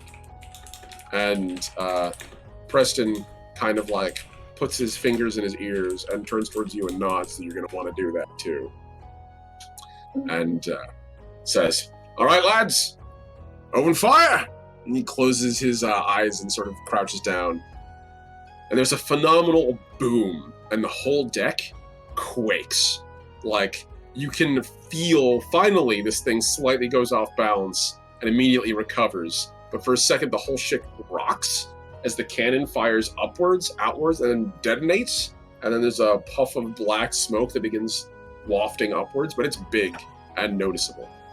And he unplugs his ears, as you can hear ringing in yours. "So then, you and I are going to have to catch up at some point today. If you'd be interested, I'd very much like to, per se, maybe share a meal with you and your compatriots on board the Invicta later tonight." I mean, I think my compatriots might be busy, but I'm free. Very well. Let Cedric know he needs to get off his ass and fun every once in a while. I miss the old ass. It would be my honor. Very well. Then one more time, ye name. I'm a little bad with it. Sayana. Sayana, a pleasure. And he kneels down and sort of bows. It's all mine. Well, be safe, and if you need me, you know where to find me. I imagine Sayana's probably not seen a lot of, like, dashing, powerful men, so she's definitely, like, starstruck. Make me a, oh man. Let's see, going with this, I want to see you make me, if this would ever open up properly. Make me a save versus smitten. pretty much trying to find the equivalent. Make me a... Actually, you know what? No. I'm going to need you to make me a will. That's where you're going to take the number of dice you have in your will and roll that all together. Okay, I have 4, so it's not bad. All right. Yep, that's perfect. That's a solid roll. So roll that for me. It's 4. We are rolling hot tonight, folks. Oh my god. Some nights D20 be a nice lass, and other nights she be raging be. And tonight she be raging. Wow. I'm the only one that hasn't failed so far, just letting you know. I have You no are, will. actually. Red wins! Red wins! Hashtag red wins on Twitter. Let's go. Hashtag red wins for sure. Oh, yeah. So, I will say, Sienna, yeah, your character is right proper smitten with this guy. Were you in a better mindset, you'd realize this guy is probably the exact kind of mouse that does, in fact, coast about through his life on charm and charm alone. But, man, if that charm isn't, in fact, quite effective in this instance. The eye patch, the cape. You got He's basically drip. He's basically the mouse equivalent of Lando Calrissian. Even if you don't like him, you literally can't help but imagine yourself in bed. Oh, yeah. So I Don't would worry, say though. the charm's gonna get turned up whenever I show up. Oh, there we Oh God! Everyone, get out your fans. You're gonna need them later. go. You're gonna need it for this glaiked bastard that's gonna show up, yeah. Just everyone's gonna have to fan themselves because it's gonna be just that kind of steamy day. Oh, oh, oh. So, but yeah, no, you definitely get the feeling if he were to call, you were to come run later on. Though you also get the feeling he's not that crass, thankfully. There is a degree of decorum in this. So, we're going to pop from you off to, one more time, we're going to go to Dukan. Okay. Dukan, you said you're off to hunt an animal. Squirrel. Squirrel indeed. All right. It kind This of is looks going like a to be squirrel. interesting. You Squirrel say I kind of riding- look like a squirrel? Yeah. Like a squirrel riding a rabbit. He's a little squirrely sometimes. Away, bet squirrel, you. So should I roll Or- Hunter? I believe that would be the best roll, yes. Do you have any other wises or anything you would want to use? No, I do not. Not in this situation. I'm best at hunting Okay. snake. All right, excellent. Also, make sure you folks are checking your passes and fails. I just got yours, Natalie, Sienna. So you have a fail for Will, and I did had have- already checked off for the other one, the Weather Watcher check. perfect. All right. So, Tucan, yeah. Let's see. What was it again that you said you had? Hunter. Snake-wise, poison-wise, Yeah. weasel. Yeah. Okay. I think probably for this, just Hunter would be the roll. Okay, I So just let's rolled see. it already. I My just bad. saw. Okay, well, for once you did roll a success, but you Yay. also rolled traitor. So Ooh. this game is pretty forgiving, by the way, guys. This only needs 4 ups for successes, and only 1 subtract actively. So we're having a bad run today. Yeah. Well, I Uh, played top. I know how to help you get 4 ups. God, man, I know exactly what you mean. I know exactly what you mean. So, oh boy, this is going to be interesting. So, you are heading out into the wild. Describe to me how your character is hunting. Assume success, by the way. Don't assume failure. But Do I assume know what a success. squirrel is? Absolutely. You Okay. 100% know what a squirrel is. Okay, cool. As far as, like, there are a number of different creatures in the mouse territories, some of which are a little easier than others to hunt. Squirrels are a little rougher. This region doesn't have many normal, what we would call squirrels. Instead, squirrels are flying squirrels in this area. Good news, they still die to weasels pretty quickly. But to mice, flying squirrels are actually a bit of a menace. They're known as child stealers to the mice, because one of the things people don't know is that flying squirrels will actually break into mouse burrows and steal their pups to eat them. This is in real life, by the way, not just in Mouse Guard. Mouse Guard is surprisingly built on a weirdly scientifically accurate animal chain, and it turns out literally everything eats mice. Like, literally everything. Even shit that doesn't normally eat mice, like herbivores, will occasionally snack on mice for protein. Go figure. Yeah, so finding these, flying devils is another thing they're called in the mouse territories. So finding one of these things is going to be a little tough. Let's see whether or not this dingus actually rolls better than you. I'm going to say in this case, it's going to be 4 with a of, what do we got? Ooh, Man. That's nice. That's nice. Yeah, no one's rolling good today. It's a good sign. Except for red. Let's go. Except for Red red. wins, baby. Red wins. So, how are you hunting for this creature? Squirrels live in trees, so I'm in the trees. Okay. You managed to climb up to the top of this. Mark this down as a... I'll let you choose a pass or a fail. This was a tie. Actually, you know what? This is a tie. Roll this off. Let's do it. Okay, so I roll again? Yes, you do. You need to literally just... That's enough. Yay. You succeed. You get a pass. Yeah, because don't forget there's a -1 on this poor creature, and nice. all of its rolls are now bad. So yeah, that's you win pretty handily. Yeah, go ahead. So you managed to scamper up to one of the large trees. This region has a fair few oaks. Even as this expedition is getting closer and closer towards Port Sumac, you guys are probably like maybe a half a day's ride out at this point. And it's getting on to about, I want to say, like, we're out of the early morning. We're starting to get towards like midday. So yeah, you'll get there by nightfall most likely.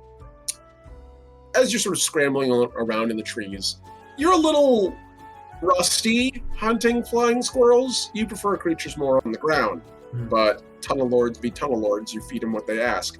But as you're glancing around, you do see a surprisingly suspicious knothole. Not on the tree you're in, but on a tree across from you. There does appear to be a set of branches that lead across from point A to point B, though. So maybe if you can get across there, you might be able to get in and see if there's anybody home. I want to do so stealthily. I want to like sneak across and like scamper, like scout, if that works. Scout is exactly what you'd be rolling. That is moving quickly and silently. So Nice! I finally got a good roll. Let's go. that's another pass. So damn, doing good on that one. So yeah, you managed to sneak across quite stealthily. The edges of the branches are very light.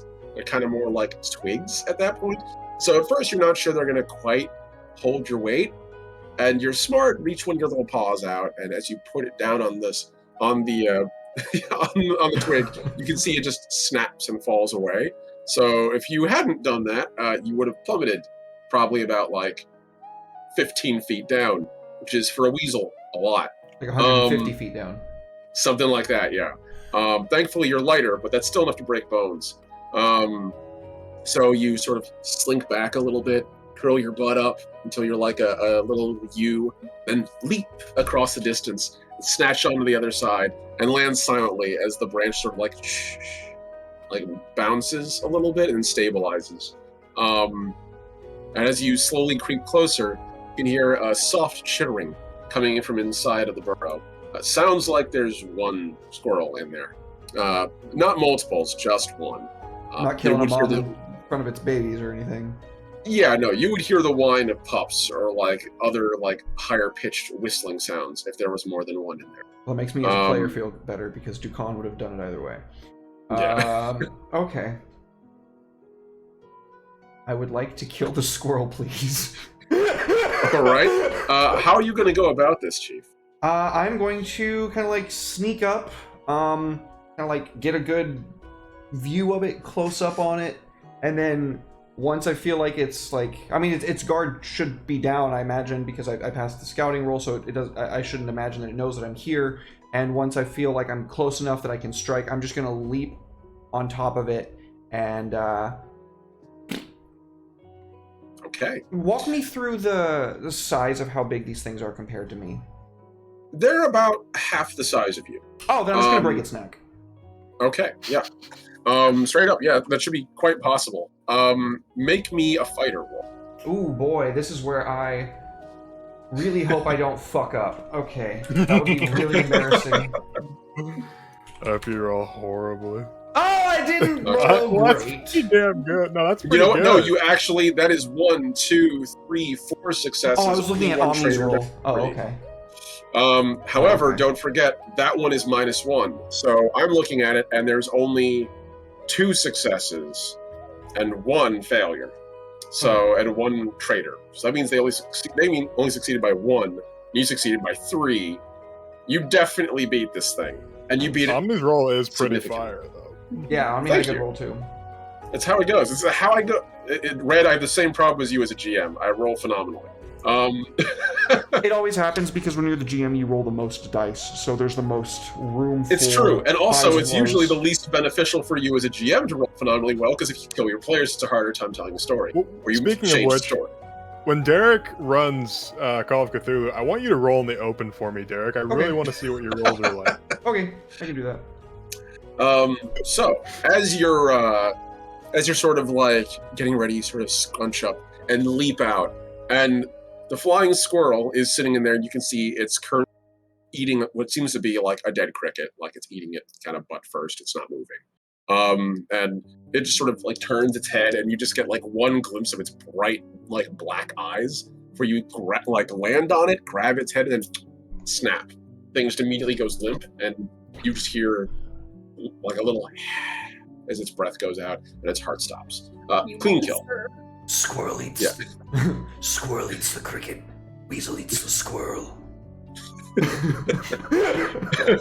Your character is you're literally a diehard villain in the making, and I love you. I'm waiting for the redemption arc. I'm waiting for something bad to happen so that I'm like, oh, okay, now I have to start becoming a good person. It might not go that way, though. This is a role-playing game, so it depends on the dice. Who knows? Yeah, that is definitely a success on the fighter check, though. So make sure Oh, you jot yeah. that one down. as you now have yourself a squirrel, and you only have one obstacle between you and getting this back to Modi. Gravity. That's that you're 15 feet above the ground as a weasel in a tree. You're good at crawling through burrows, scrambling up trees, not so bad. Scrambling down, you're a fur noodle.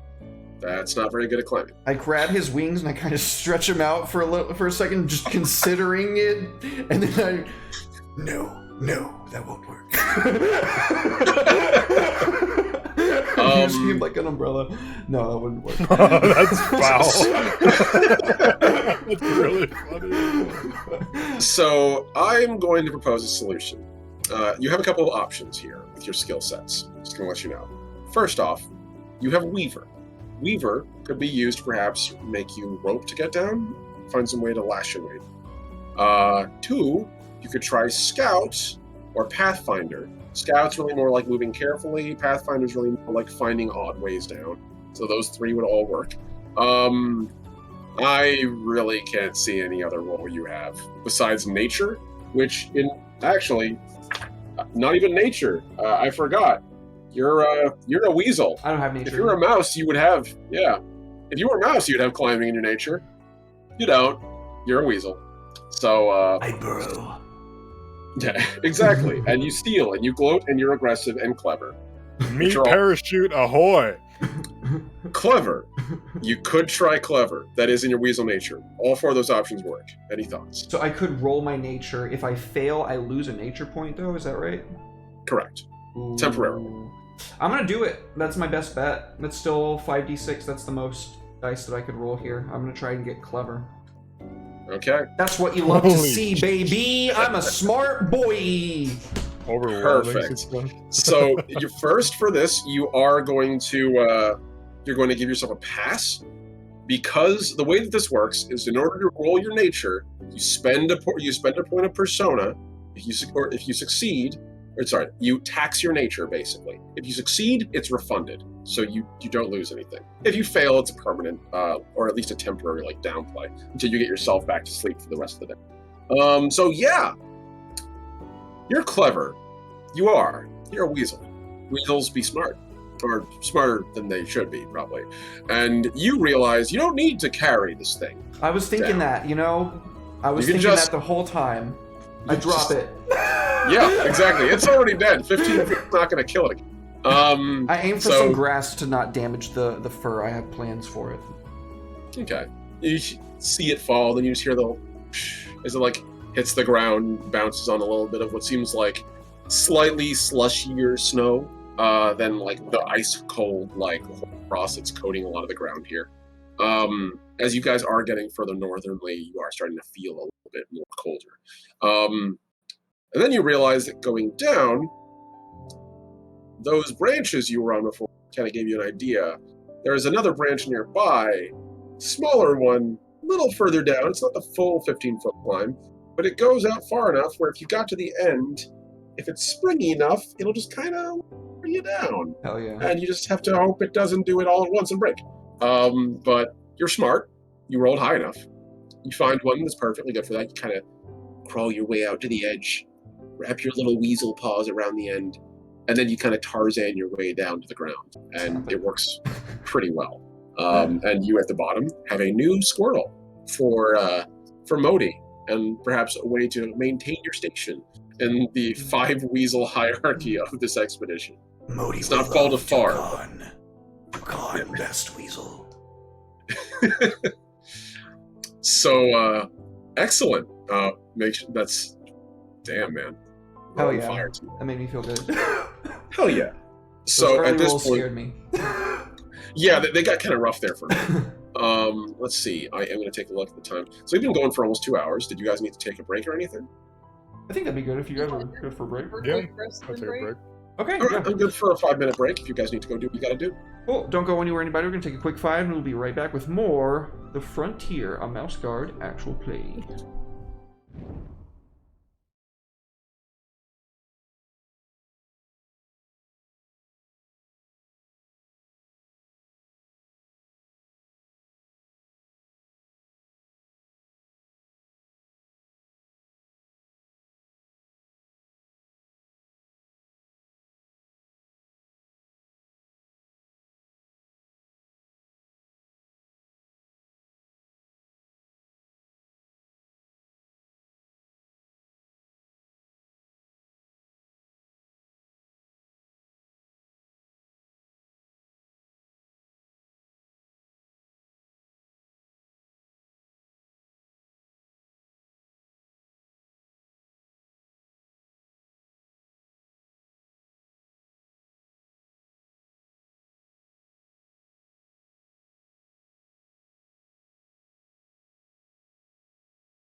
Welcome back, everybody. Thank you so much for patiently waiting. We sure do appreciate it. Omni, what's happening, buddy? Thank you very much, Derek. I appreciate it. Welcome back, everyone, to Mouse Guard the Frontier. So, speaking of, we have ourselves a certain mouse to get back to. Giles, you have been riding hard and riding fast for the better part of the entire morning. Hares are interesting in the mouse territories. See, there are no horses, obviously, because a horse would be godlike to a mouse. Hares are the closest you get. But hares aren't just dumb pack animals. Hares, instead, are intelligent creatures, more akin to elves from Lord of the Rings than, or Shadowfax than like your bog standard horse. To ride one, you need to negotiate with it. It needs to agree to carry you. And in fact, most rabbits themselves believe they're descended from nobility, and are very quick to remind mice of that, assuming they can speak rabbit, which not all of them can. I don't know if you can. I don't even think that's a thing, which is fair. Most people don't take it. Yeah, no, you don't, which is fine. So you needed an interpreter. Good news, Mouse Guard teach you some basic hand signs that they can understand. So, remember when they said they were going to get you the hair known as Quicksilver? Quicksilver used to be a black hair. He is now a silver hair, because he is that old. He is also crotchety AF. And you saw in front of you bit one of the handlers. And bit as in, this is a rabbit biting a mouse, and that is actually a significant injury. And that handler had to get carried off on a stretcher, while another handler got him set up for you. And the handler, without missing a beat, told you, be careful, Quicksilver is bitey.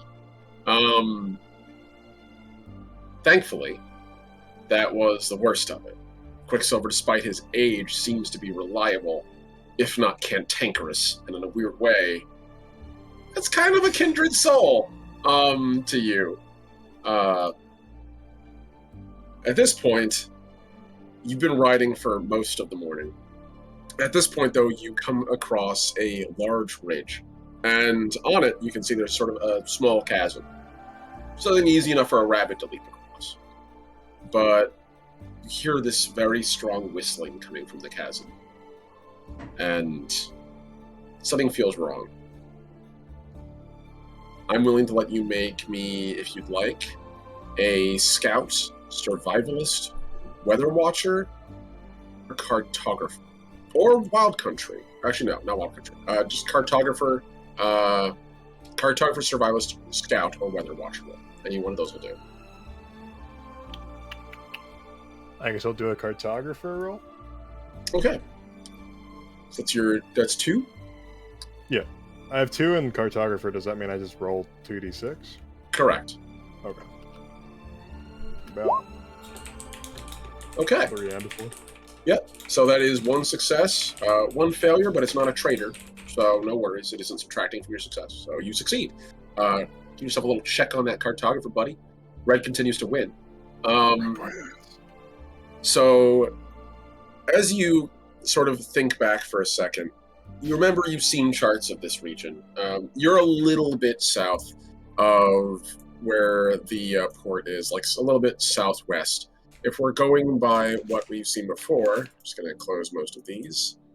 Thankfully, that's a really convenient way to just do that. Going by what you can see, you're probably, I want to say around here, but equidistant between Long Pine and Port Sumac. They should be coming around Long Pine a little further to the north than the town. So sticking closer to the actual edge. And along there you realize this isn't a normal chasm. This wasn't here earlier. This is actually basically a landslide.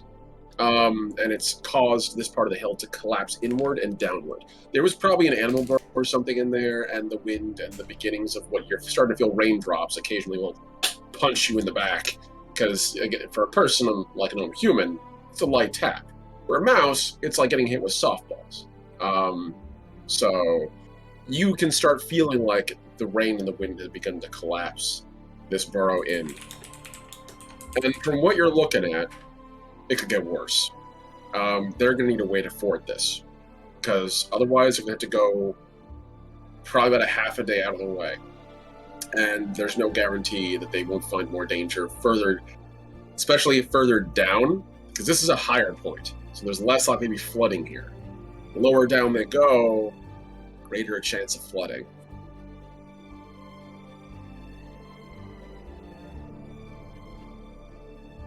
Well, trying to think where that leaves me. Yoshi, It's jump either I off get- the rabbit. I should jump off the rabbit. Yoshi, jump off the rabbit. Yeah, just like suicide. I'm just like, Yeah, have him carry you Sorry. halfway across the chasm, and then you jump off his back the rest of the way. yeah, Super Mario World speedrun style. Yeah. Okay. Literally My at the rabbit. edge of the chasm, ridden in the dirt, try jumping. Nice. Tri-finger butthole. Yeah. Why is it always maidenless? I have a cool rabbit. If you want, you could try to solve this problem now, or at least bring it back to the expedition. They might have a way around it there. But having discovered this, and now you know that this is on their route, this is kind of a... I wouldn't say this is a solution, but this is definitely at least a problem they can plan for very shortly. How wide is this gap? Is it wide enough to inhibit a turtle? That'd be tough. Tortoises have a naturally pretty long reach because of how wide they are, and their stance is very strong, so they can actually kind of... Like, if they can't naturally reach their legs across, kind of scooch their way across, and their body weight is so low to the ground, they're not going to tilt in. So normally when they come across like this, they just sort of like go on their tummies and shimmy across till they get to the other side. But this is so a bit too fucking far. wild. Tortoises are crazy, Is dude. that real? Tortoises are awesome. I love them. My mom and I have actually spent many years rehabilitating tortoises and turtles we find in the area. No way. Releasing them. So yeah, it's I never knew that. yeah. My first pet was actually a turtle that was born about the same time I was, named Tara. She was very sweet. She passed a Tara couple the years turtle. back, but she's awesome. Or yeah, without Eastern the painted. homie. Yeah, seriously, cheers, Tara. So the many lettuce leaves you're eating in the great turtle tank in the sky. Great turtle beyond. Yeah, the eternal turtle, the eternal, a turtle. The clearly. turtle. So this, however, is a bit too far for a turtle to naturally ford. They might, however, they're going to have to deal with water. You know that, because the route that you've seen the plan of them taking is going to go into the ocean at Port Sumac. And these are land tortoises. So they clearly have some way of building rafts or floats. Maybe they can make a simple bridge. So maybe. That seems to be your first immediate thought. They have to have a plan for this. They're going across wild country that's uncharted. So, but if they know about it, they can get it ready and not lose time. The bigger issue for them wouldn't be if they have a means of fording this. It's if they have a means of fording this that they can prepare in time before the winds get too high. So speed is key here. Okay. Trying to think. I could either go and warn them, or I could make the bridge. And let me tell you, Giles is not a carpenter. That would be funny, though. That would be pretty entertaining. I leave We this to show your up and it's discretion. that we show up like way later and it's just you, like that frame of Patrick with like the nail like sticking the wood through your head, like sitting there like, guys, I need help. I was gonna make a bridge. I couldn't do it. I just Giles, the lid. The lid. I can always use my sword as a chopping device. You could. You could definitely try to do that. Siri, shut the fuck up, you goddamn bitch. I was wondering what that was. I was like, I didn't record any audio clips for this stream yet. God damn, what the fuck is that shit? Sorry guys, that was weird. You're Go good. back to the time I was playing D&D. I got a longsword of sharpness and decided to cut down a tree with it as the first thing I did. Did it work? Nice. Yeah, it fucking destroys objects, so it was perfect for cutting trees. Nice, dude. I will So- say you can feel free to look at your skill set if you see anything to be applicable.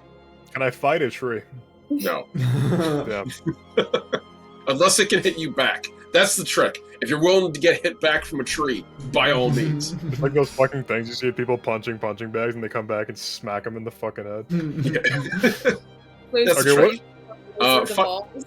Fighter specifically is fighting anything that is your size and is capable of attack, obviously. Hunter is fighting creatures larger than you, Trade or offer. creatures smaller than you. Trade offer. I use militarist because I know strategies of building makeshift bridges. That entirely works, actually. Militarist is a means of conquering larger obstacles you could normally handle. Normally this is directing troops, but I'm willing to say that you can use this as a broad strategy. You probably had to consider forwarding troops across territory and terrain before. Wolfram doesn't normally have to deal with like wolves don't often come through. I'm pretty sure you probably had one wolf in your history come to Wolf, which is where the name came from, and it's never happened again because Wolfram still fucking exists, and a wolf is basically like a hurricane with teeth. So, yeah, Sentient but hurricane with teeth. you have dealt with and things like the halls. odd There's Yeah. teeth of wolves hanging from the walls and stuff like that. But you've probably had to deal with like a couple of larger creatures once or twice, even that far north. I'd be willing to say you might have even had to deal with like, say, a wolf or something. I think that's pretty. Yeah, I'd say a porcupine for sure, definitely. Yeah, like a dog, you know, like Yorkie sized. I'd say the biggest thing you probably dealt with is probably a mark, and that's what? still like huge. That's basically like play Soulsborne boss music levels of threat. What kind of animal did you say it was? I would say it was a mark, which is in the. It keeps cutting out right, like half. I think you're saying marmot. Oh, a marmot. No, Marten. Marten. RMARTEN. What's a marten? I'm gonna Google. It's a weasel cousin. So it's bigger than a weasel. It is basically it's smaller than a sable. It's somewhere in that area of like fox, badger, raccoon size. God, they're Yeah. so cute. I want one. Oh Yeah, they're my adorable. God. All weasels are adorable. Too bad they are utterly insane mouse killing machines. So you have had to coordinate troops before, so I'm willing to give it to you. I will, however, ding it for 1. So you're rolling 5 dice, not 6. Okay. Omni, what are the chances of me getting an armadillo companion along the way? Because that's practically a tank to a mouse. An armadillo companion wouldn't be a tank. That'd be a fucking brontosaurus.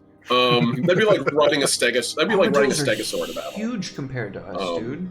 Yeah, Yeah, that'd be everything's bigger. You are not a normal. You're not like everyone thinks of mice and they think of like pet mouse. We're talking field mice. These things are like 2 inches long, so small, Itty bitty baby. smaller than you ever imagined being. Everything eats you. And Field mice mice is in Oklahoma. You know how tiny they are. they're very puny. And Yeah. the mice's the Mise's achievement of like sapience and stuff like that. Did they develop a bladder? Yes, they did. They have. Okay, They are human enough where they're not constantly peeing and pooping. I was hoping I wasn't just like pissing and shitting, like leaving a breadcrumb trail like Hansel and Gretel on the way here. The magic of Mouse Guard. We forget that they can't hold their pee. They clearly do. They have established a full medieval society and have privies. Therefore, they need privies. Therefore, they can hold their bladder. We're not just Derek, going like- diapers the whole time. Yeah, Like, exactly. Expendables. That's why you're wearing the skirts. You have multiple pens stacked on top of each other. Oh, you fucking broke me! Oh my god! I'm gonna roll for my militarist roll. Yes, 5 dice, Oh, not I love 6. you guys. Uh, Oh man. I got 4 successes in the trader. Pretty good. Solid, Chief. Get yourself a pass again. Way to go, boss. That's good stuff. Yeah, baby, Um, that's what I was waiting for. Yeah, woo. So, Woo! you think back to your time when you were fighting against the and this creature, it was huge. It was not an easy thing to fight. And your troops, considering you have a militia of like 10 mice in your little settlement, that's what we would call in Weasel country an appetizer. That wouldn't be a defense force. That would be a snack. And so you really didn't have a way to fight it head on. What you did do is you basically made a bunch of, I was going to say logs. Log is not the right word. Large sticks rolled down a hill to hit them. And that kind of drove the creature off, and it was like, oh, this is a pain in the ass, and just walked off. Because there's no way you were going to kill it, but you could drive it off pretty readily. Which makes you realize there are a couple trees on top of the hill and a bunch of large twigs going down from there. You can walk down this hill. All you need to do is stop them. So you use a combination of brute force and more brute force to prop a couple of rocks up by where this little ledge would be, and then chop a couple of those twigs and send them hurtling down. And they come and knock down one at a time and make a really crude but possibly serviceable bridge. It doesn't need to hold super well, it just needs to hold well enough.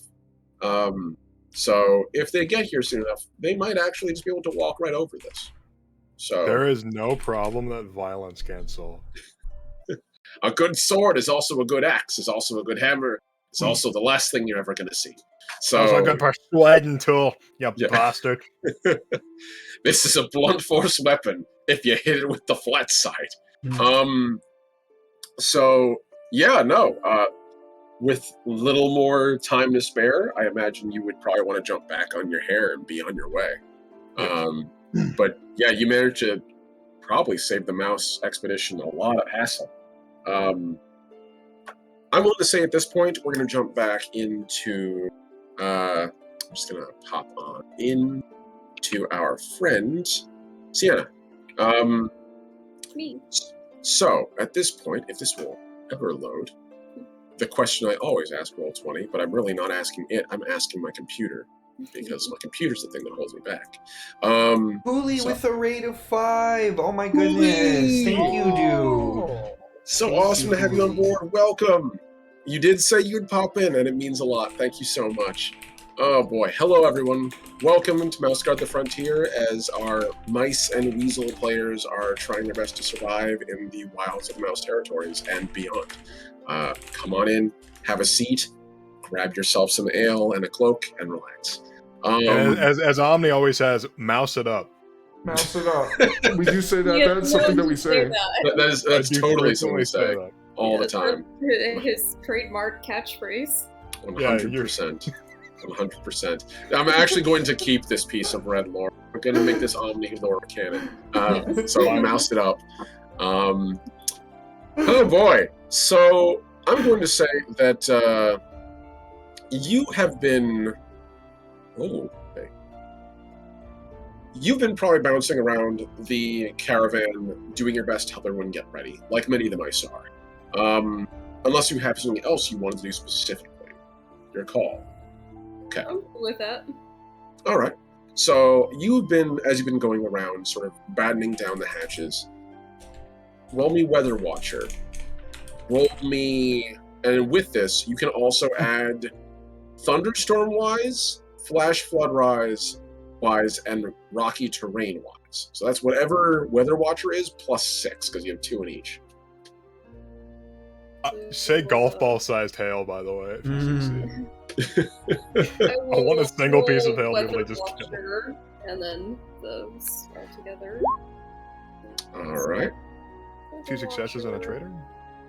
And then how do you, is it /roll?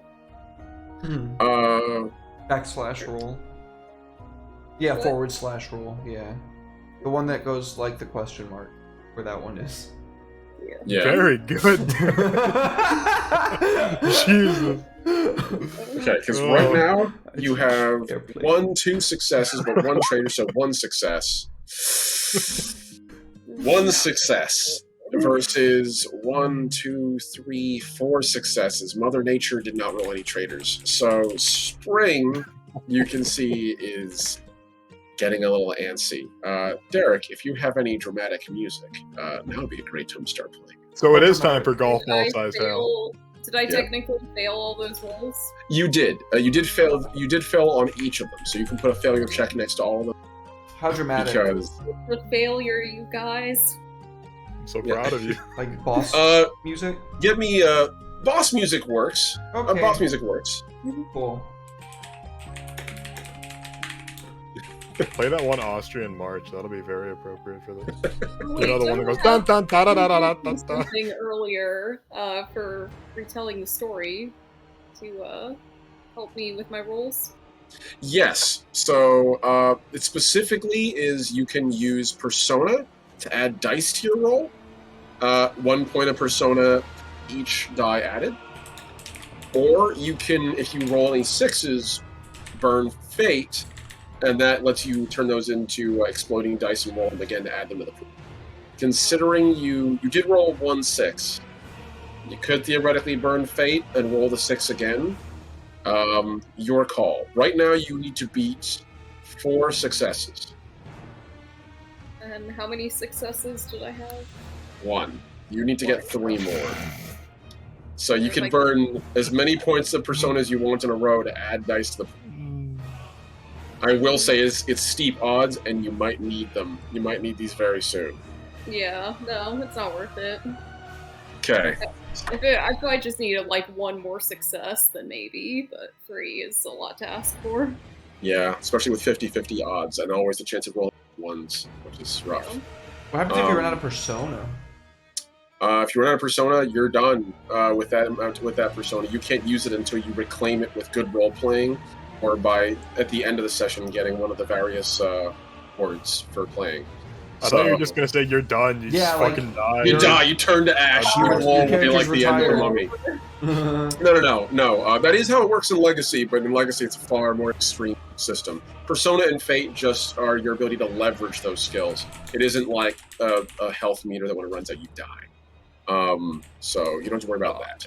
Suspend it as you need, in short. So, but you're gonna need it soon. Because as you look up, you can see perhaps the worst thing a weather watcher will ever see. The dark clouds above your head are not just black and gray. They are now tinged green. Green clouds means one thing: the threat of tornadoes. As you see rain begins to fall across the expedition, and you hear a loud sizzling sound as the torches. Oh, dude, thank you so much. Thank Mike. you for the gift sub, JJ. So much love, dude. Thank you. Oh, Love you, JJ. You hear the sizzling sound of rain beginning to hit torches across the expedition, and a number of the tortoises nearby pause in their walk and slowly crane their heads, and you just hear this, as they all speak at once, and it goes down the chain, and one of the mice nearby goes, "Tortoises say we have flash floods coming," and you realize that it's probably right, because the rain's getting worse, and the clouds seem to be picking up, and the weather is going to be becoming very, very messy very short. Up until now, you've been holding the weather at bay. It hasn't quite encroached. You've been kind of like, oh, it is going to be that bad. It could be worse. It's not to be. Nope, no, it's finally here. It's here. It's finally here. As the rain begins to patter across all the roofs nearby, and you can see some of the dirt on the side of this trail begins to start running into mud, as the rain begins to do what rain does in extraordinary volume, which is pool. So, I'm going to say now, at this point, Dukan, you're just entering into the camp at this point, into the expedition's area at the moment, and sort of pop out at the front of the weasel's hovel. And you can see the one weasel you had sent out to go get stuff is carrying a bunch of thistles on his back and a whole crapload of mud in a bag. And he looks up as the rain begins to fall and looks at you and begins to jog towards the warren. Yeah, At speed. I start sprinting. I put the squirrel in my mouth and I just on all fours sprinting. It's very fair. So you see Sienna actually in the middle of the expedition. Sienna, what are you doing now? I'm running to go help Preston. Okay. Yeah, so you see her bounding towards the front of the expedition as tortoises are kind of all groaning and pounding their way in. And it's only in moments like this that you can feel the ground shake with every step they take. By the time you reach Sedney, the tortoise carrying the warren, Derek, you can see that Modi has already peered her head out, is kind of looking from side to side, her black beady eyes narrow in frustration and hissing, and then she sees the one weasel with the thistles and the mud come up. "You took your sweet time. Squirrel, bring that here, please. And just kind of like gestures at you with like little grabby hands, completely oblivious to the fact that the mice on the back of the warren are panicking. And even the hedgehog's kind of like, this is a lot. Trying to You can see maintain what my I'm saying. cool, I like saunter on them. So I gotta be to cut you off. No, you're good. She reaches over and takes it and just drags it inside. No. Leave the skin. Fine, I only want the meat. And she then takes it and throws it inside. Now let's keep the damn tortoise from drowning, shall we? And she slithers out, and rising to full height, she's huge. The tortoise itself is basically so tall that a ferret on its back legs can't get its head to the top of the tortoise shell, even before the warren layer. She's so big, she actually stands like eye level with the tortoise, and probably is big enough where if this thing didn't have a whole bunch of crap strapped onto it, she might even be able to flip one. So she a giant. She immediately jumps down. You and you are going to help me begin to dredge mud out of the way. You need to get Sedney forward. Sedney, right? And she turns towards the tortoise, and the tortoise just fixes her with this. Normally, this expression would be just a neutral expression, but you get the very distinct feeling that the hooded eyes right now are not just like its usual, but it's, yes, I've only been carrying you for a couple hundred leagues by now. Right, Sedney. Make sure the mud is out of the way. We don't want her getting stuck. Use whatever implements you can. Like that. And she points to the farming implement that the weasel is carrying. She's like, this is for harvesting plants. I don't care, it's for digging mud now. Go! And immediately you guys begin digging mud out of the way for Sedney. Giles. This is when you stumble across the expedition.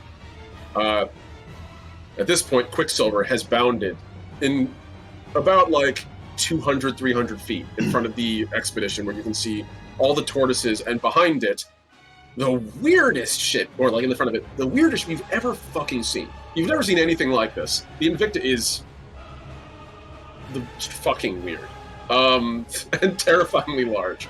For a second, you wonder if you stumbled into a river, until you realize it's walking on land somehow. And all of this being buffeted by wind, rain, and now you can hear distant cracks of thunder and gusts of wind, kind of almost pushing you forward. So what do you do, Chief?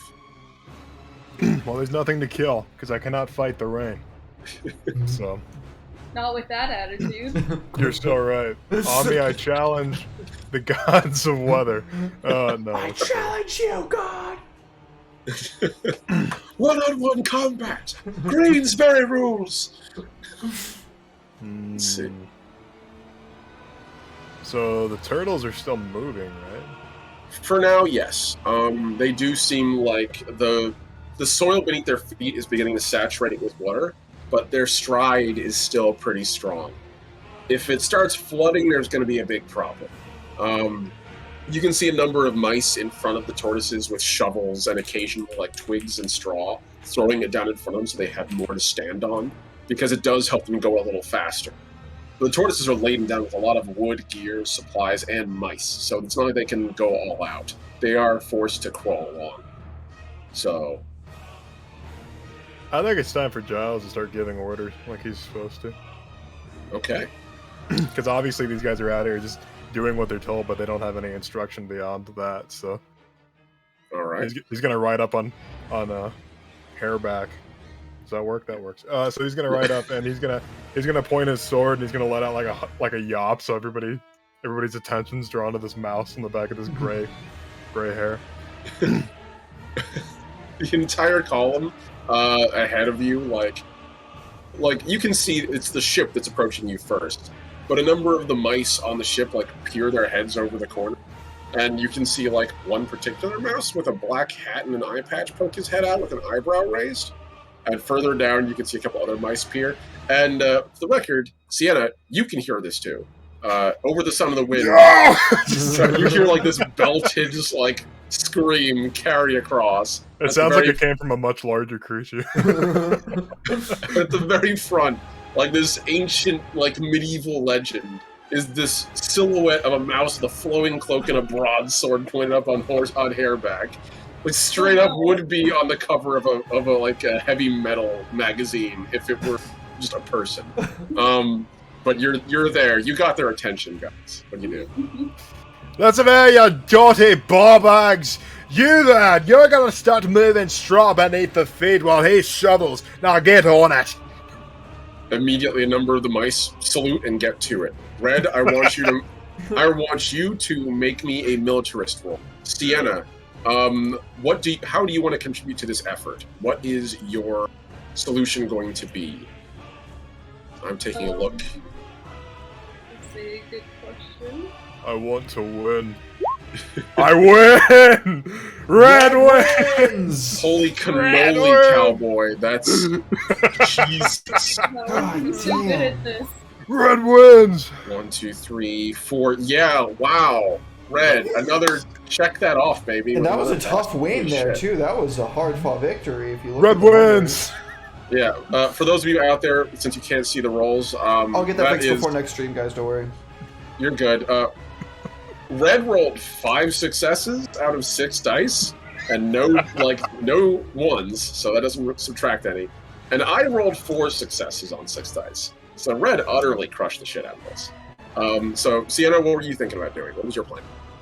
I am thinking of using survivalists to locate some higher ground for the ship to get on, so that way if it does start flooding, it doesn't get swept away or anything like that.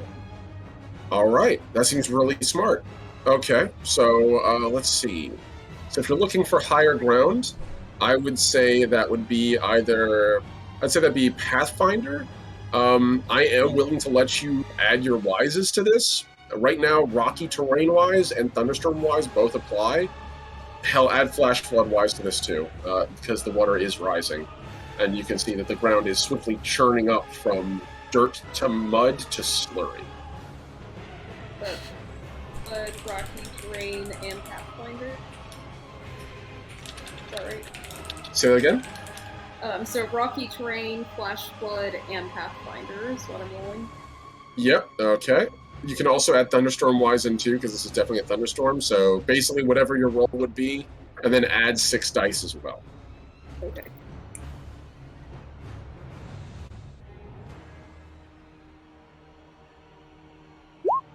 Go. Okay. So Oh, that's 2 ones. Oh, That's 4 successes, 2 of which are 6s, 2 of which are traitors. So that's 4 down to 2, but those 2 are 6s. If you wanted to if you wanted to spend a point of fate to make that 6 again, we'll see if you need it. But you do. You are currently drawn, unless you want to use fate and make those dice explode. Okay, so I can re-roll both d6s. Yep, just roll both 6s. We'll see how it goes.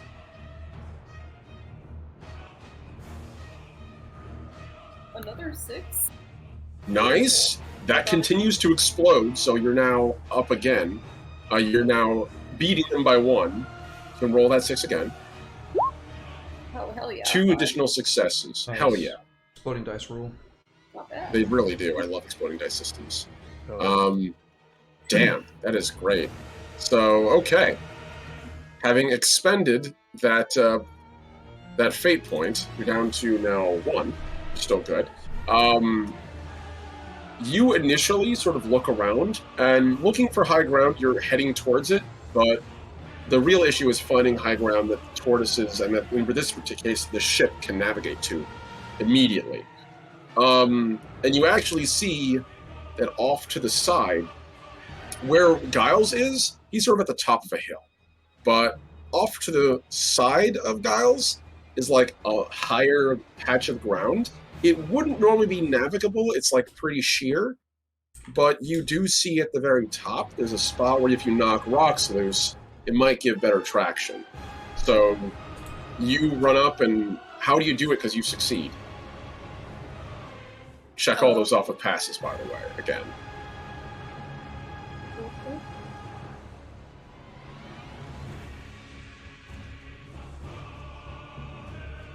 Okay. They have a cannon, I go and I inform Preston of my discoveries and suggest that we shoot the rocks loose. Okay, so Preston, who's kind of mystified by Giles, and for a second, like, you can see him sort of blinking as he watches, like, who the bloody hell is that guy? And then, like, you pop up next to him, and But he compared to you, Preston. he chuckles. Well, gonna have to prove that now, aren't I? And he sort of, like, takes it and nestles his hat down a little bit. All right, you fucking scallywags. Point the cannon up at the top of that and fire! And they're like, so, what ammunition? Solid shot. 3-round burst. Prep. And they immediately all, like, run and start getting ready. And 3 mice grab little metal cannonballs and run and slot one in. A powder mouse runs up behind, packs a thing of powder in. Another cannonball goes in after that. And they stack this 3 deep. And then they all immediately clamber behind. And Preston, like, turns to you. You're gonna want to grab onto something. All right. Everyone get ready. Fire. And the ship rocks with 3 shots. And the Invicta rolls her cannon, which is going to be normally a thing that wouldn't be possible, but 10 dice will do you. Fire Lance is a hell of a gun. Yeah, that's enough. As the whole ship rocks and it slowly like rotates and fires, and you don't even see the cannonballs, but you do see the explosions as it like rips up the side of the hill. And the rocks sort of tumble down, and that part of the hill sort of collapses downward and becomes more navigable. Hard to starboard! Let's go! And, like, at the very top, you can see the helm's mouse. Aye, Captain! And leans on the control levers, and the whole ship clambers and begins to skitter up the side as one of the wheels, like, almost kind of, like, digs a little more quickly, and that one side kind of goes a little lower. And the whole ship begins to scuttle up the rocks. And as he turns to you and nods, good call. Should make you a gunner. You men! And he points further down, and one of the soldiers said, yes, Captain. Load lines. Fire in behind us. When we get to the top, we'll fire them into the top of the hill. Maybe it'll help the tortoises get up. Aye, Captain. Ballistae, ready. And they immediately swivel on gimbals, and you can hear thunks as they begin firing anchors in the ground tied to rope. Okay. Khan, how are you helping? Way less interesting than using a fucking cannon to blow up a cliff face. Natalie, that was cool. I am weaving some plugs for our weasel warrens using Weaver. Okay. It is pivotal. Make me the roll, Chief. That is a good roll. That is a very good roll. Let's see what Mother Nature has to say about it. Mother Nature likes your roll. No Nice. successes. 6 dice don't always work in your favor. So give yourself a check on Weaver as you're sitting there, and you can see that the peasant weasel is currently using his pick to sort of dig in the ground and then ram salt and then ram straw into mud and do it again over and over again. And you can see Maudie down there awkwardly using her great sword to do the same thing that she's drawn out. This giant, like, this thing is, like, preposterously sized, even for her. Like, this thing is, like, Sephiroth levels of this sword is too stupidly large.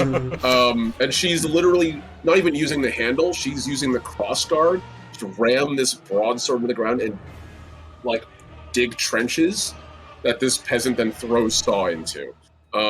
As you're sitting on the back of the tortoise with a bunch of reeds in your hands, and out of all the skills you've learned in the Dark Heather, you didn't think your ability to weave would be the thing that would save your life.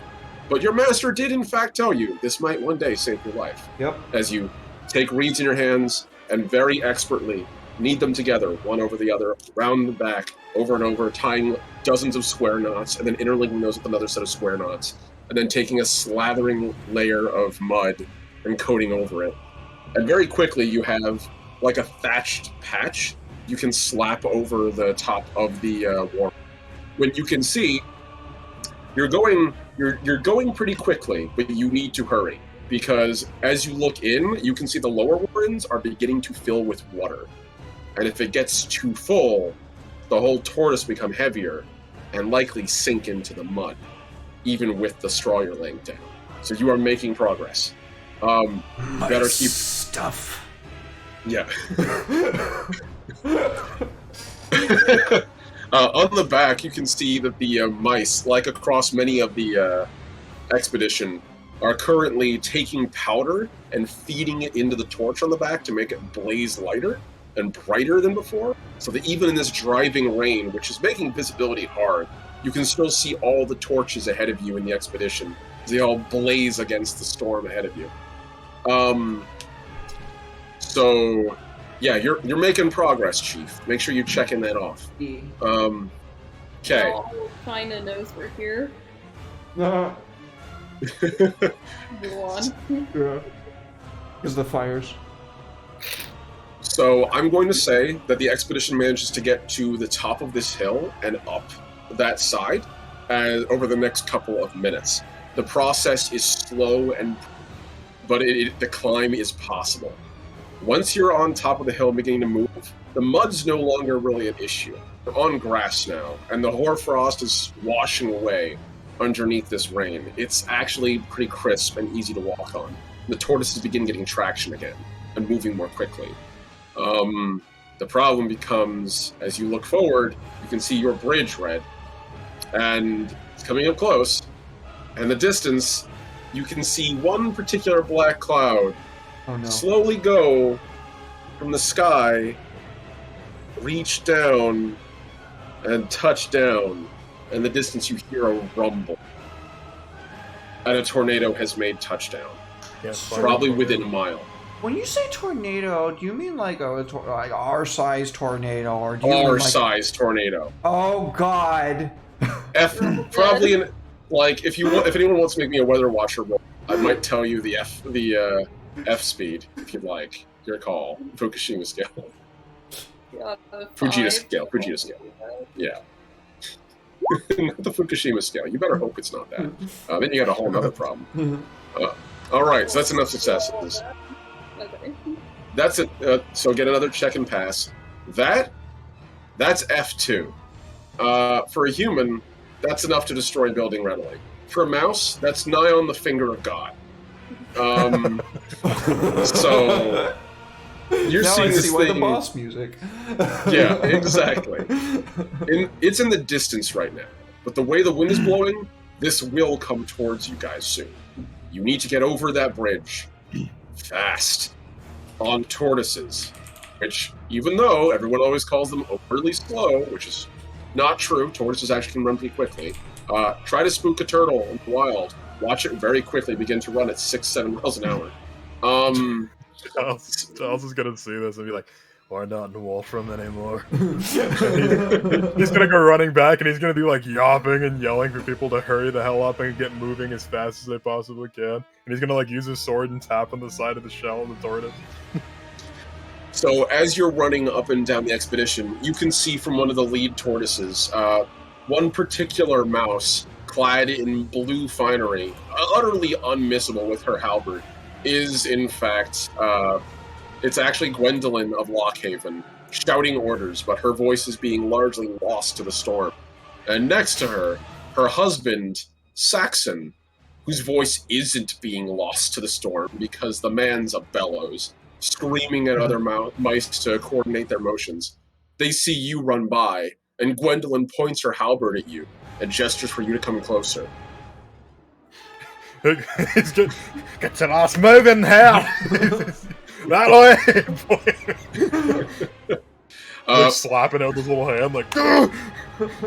Quicksilver pauses its run, turns and gives you a dirty look, glowers, and sprints off faster, and with one bound leaps and lands on top of the tortoise and kneels down. As Gwendolyn steps to the front of the tortoise, and you can see a number of mice are all tying themselves to the posts on the back of the tortoise for what good it would do if a tornado hit. She leans forward. You're Giles of Wolfram, aren't you? Aye, pleasure to be of service. Can we skip the introductions? Yes, we can. I need you to run ahead.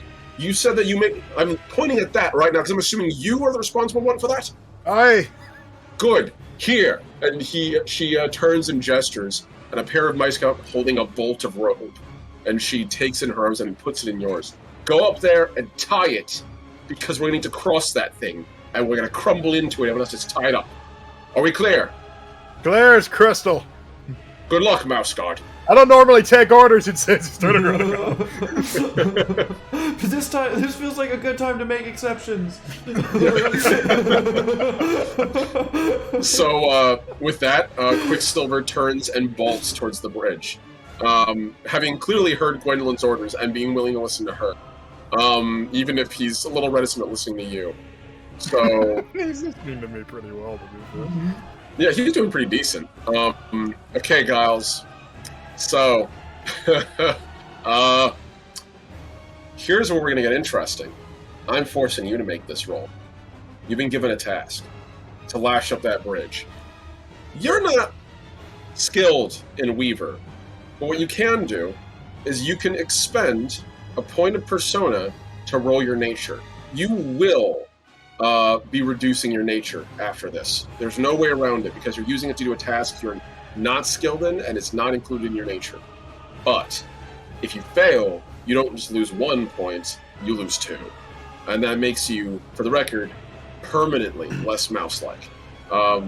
Because that is something that you can't recover very easily. So, but if you succeed, you only lose 1 point and you accomplish your goal. So good luck. You need to make me a nature roll. If you want, feel free to add. I'm willing to say wise into this. This feels like something you might have done in a trench. In fact, this seems very much like what you had to do before, when you had to make those things roll down the hill. You're familiar with this kind of lashing, at least for that. Would this be militarist or war-wise? This would be war-wise specific. Okay, so that's a total of, if I'm spending 1 point of nature and potentially losing another one, how many die would that be? You would have the 3 from your nature, because it downgrades after this. And you would have the 3 from war-wise. That's 6. 6 total. Don't Yep. fail me now. Red wins! Red wins! Wow. Red wins. Red Damn. wins! 100% you do, Chief. What? Seriously. Holy cannoli. Yeah, so you spring forward, and as you do, you can see that this tornado is just tearing up the trees in the distance. And one of them flies sort of towards you, but you can see that like it sort of splinters in midair, torn apart by the tornado, and just rains shards of wood in front of you. Thankfully, not anywhere near you, as you get up there, and immediately, like, you don't know many knots. But a clove hitch is a clove hitch, and it just requires you lash up quick. So you know this. You just immediately begin like, okay, I don't know if it'll work for this, but whatever, fuck it. Clove hitch, clove hitch, clove hitch, and just begin chaining them rapidly as fast as you can. By the time you're done, it won't hold permanently, but it'll definitely hold for a tortoise now. And you thankfully had just enough rope. If you hadn't rolled high enough, you might have run out of rope. It might have been iffy if every tortoise would have gotten this. But this will hold for sure. Sienna, how are you contributing to this now? So we're up on the hill now, or past it and approaching where we're gonna cross the bridge. Yes, correct. You can see the Invicta clattering forward on its legs as the wind buffets it, and occasionally it almost loses footing, but then its other legs kind of catch it. The thing is designed so that it never is fully unstable, so it's always got something to catch. But before, when you didn't feel it rocking, oh, it's rocking now. Absolutely. Even with the sails furled in, it is pushing back and forth. Another complication. So for the record, the tornado was the first complication. This is the second. Oh boy, you guys are gonna have a fun time today. What have you done? Love you, Will. Yeah. Much love. Harder. Oh, you gave me more ammunition. I love this. For the record, the players are going to benefit from it if they pass it, so it works either way. But in the meantime, good luck. This just officially became one of the hardest type of missions. How do you want to roll instructor with rocky terrain to coordinate me and a few other mice on each corner of the vessel to help guide it and make sure it goes right over the bridge and doesn't miscalculate and, start tipping over and falling into the crack. Absolutely. To do it, you're going to need to crawl all the way to the prow of the ship at the very front of the Invicta. There's a little cargo net down there. It's largely holding barrels and crates. And it has 2 spars sticking out at the front of the ship. From the deck of the ship, it's really hard to see where the feet are going. But if you crawl out on there with another mouse, you can look on one side, and then the other mouse can look on the other and see where the legs are going, and manually signal to the person driving the ship where they need to move. So, make me the roll. It's a bold roll. It's a bold move, Cotton. See if it pays off. Okay, that's not bad. 2 successes. Pretty solid. Oh no. Mother Nature is suddenly very cruel. So... Not bad. Yeah, no, that's... Holy shit. I wish I was a player right now, and that was my roll. So... I'm gonna throw this in there just very quickly. Damn. Okay, so that's unfortunate. So you crawl out on the spar, and you begin... Calling is pointless, but you can signal by waving your mace and letting the mouse at the helm sort of notice it.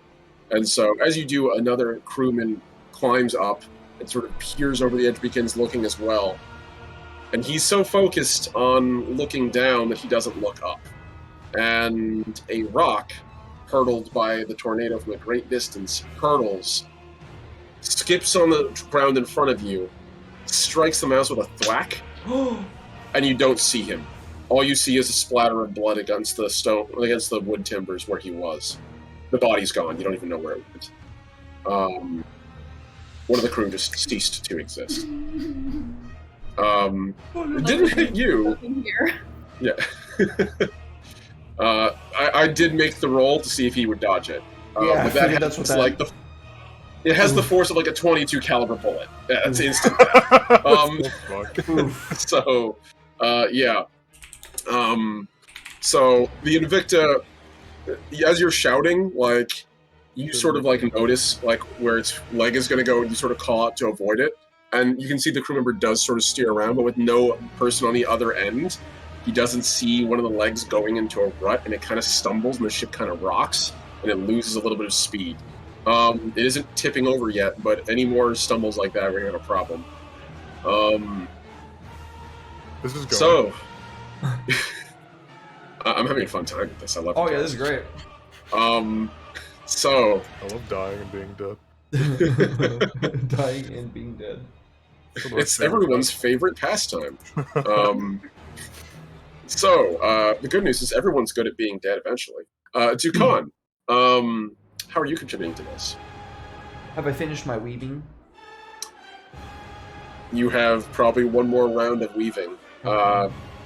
If you'd like to do that, or unless you want to try to help in another way, your call. You've patched up the top 2. You know this turtle will start getting heavy with water soon. But if you have another way around it, your call. I'm gonna open the hatches on the inside of the Warren before I skitter off to go find where my size could be more useful.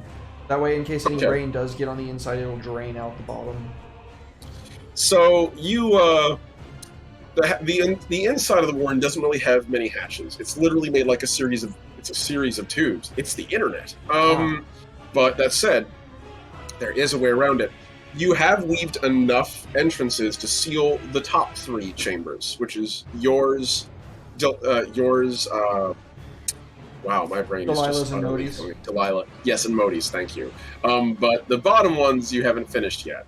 But if you seal up the top and ensure that nothing valuable is in the lower hatches, just move them into the upper hatches, then as long as the tortoise is walking, any of the water that's in that bottom rung should spill out the sides as it walks. So it means that, it's going to suck for Peasant 1 and 2 today, but you haven't seen Peasant 2 for a bit. and Peasant 1's currently busy, so he can't complain. As you go bounding off. So as you run through the expedition, you can see a number of other mice all struggling in their own way, sort of batten down their respective hatches. And as you walk past, you can see Garo, the mouse tortoise that Sienna rides on. You can see on the back there is a lone mouse in a sky blue cloak with a hook and a line, pulling at it, trying to sort of hoist their tortoise a little further off to the side as the grass is sort of given way underneath the tortoise's front left leg, and it's sort of like sliding a little bit. So this mouse is like desperately trying to reel it in. There's a couple other mice up there trying to pull the rope at the bottom, but they're mice. It's a tortoise. There's like 9 of them. That's not enough.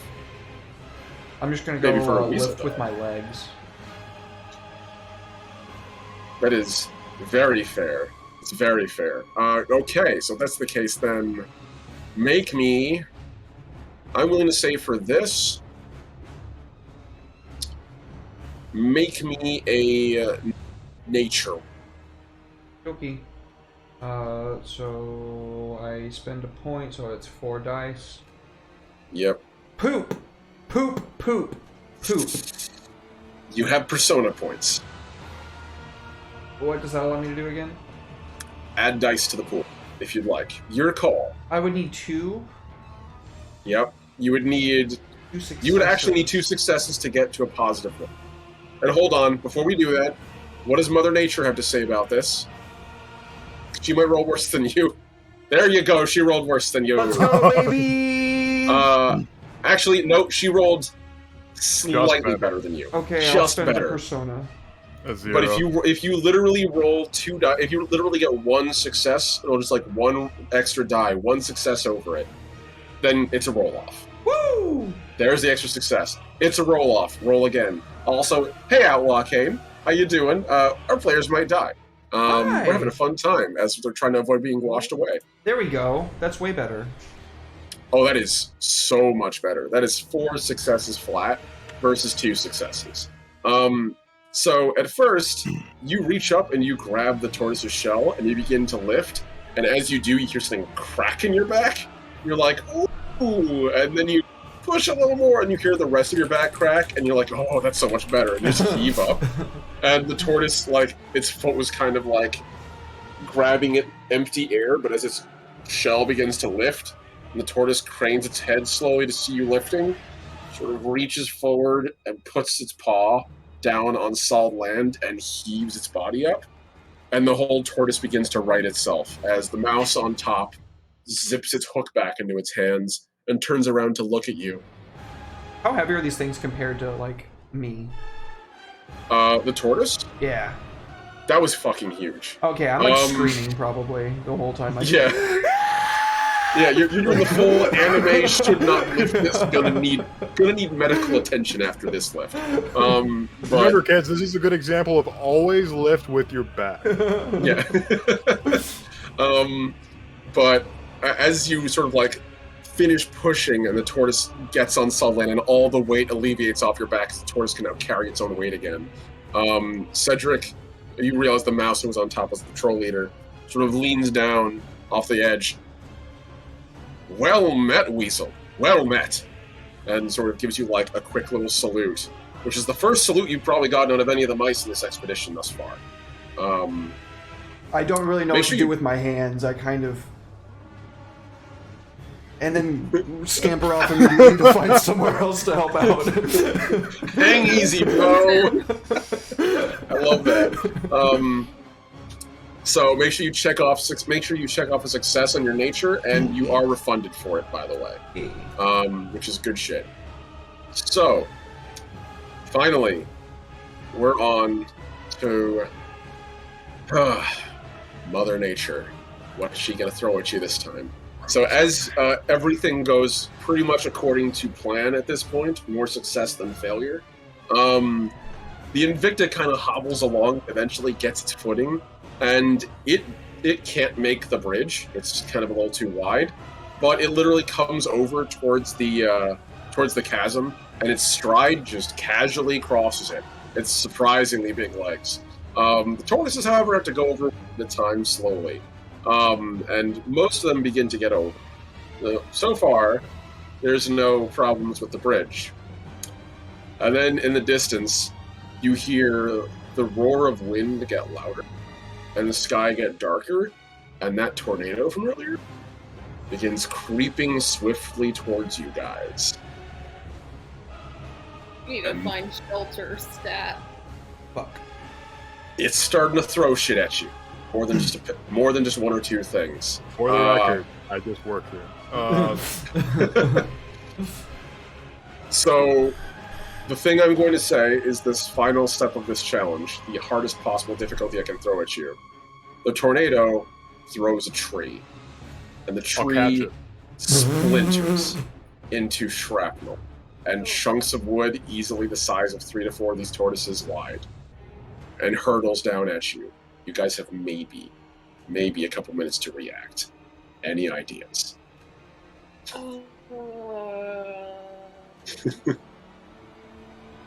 Shoot the wood! Shoot the wood with the cannon! That's gonna make even more shrapnel. It's gonna be like a shotgun instead of a rifle at that point. I'll catch the tree. That's a better idea. I don't know. Honestly, I'm gonna say each of you can make me. Oh boy, this is gonna be rough. If you have instructor or a wise that you think would be effective, now is your chance to negotiate with me. More wise. Or Weaver. I'm willing to look at a couple. Like, what is your plan? Scout would work. Persuader. Like, if you have a plan, what's your fucking plan? Are we each doing one, or are we like? Yes. Each of you is doing one in a different thing. Right now, Sienna, you're on board the Invicta, and the crew are looking at a hunk of wood probably about 3 feet in length and about half a foot wide. And it's hurtling towards you. I could shoot it with a cannon. Okay. That's So that's your plan. Pinpoint Yeah. accuracy. I'm going for it. So, cannon? Load it in the air before it can hit us. All right, that's going to be interesting. I'm going to look forward to this one. So we have cannon fire on there. Next, Red. Giles is at the front of the expedition, seeing, I imagine, tortoises across, and you see a rain of shrapnel hurtling towards you. Splinters easily the size of a mouse. Again, you have maybe a minute to react. Any ideas? My brain thought was like, I'm gonna taunt it. I mocked the shrapnel. I challenge it. I actually might have a way if you want to challenge this. Want to challenge nature. I'm not even joking. Remember the way I told you Weather Watcher isn't just observing nature; it's fucking with it. Mechanically, anyway. If you want to be lucky and have the wind blow off course so that it doesn't hit you, I'll let you make a Weather Watcher roll. I'm gonna flavor that as a barbaric yawp and a prayer. I can see that 100%. I'm gonna pray to the Saint Medea of trees. She's going to save me this day. Saint Medea of trees to save your life. Okay. Yeah, this is a moment for prayer. I think that's fair. Tukan, where you're standing, you can see a number of tumbling stones and trees come like bounding down. This is, again, you guys are at the top of a hill.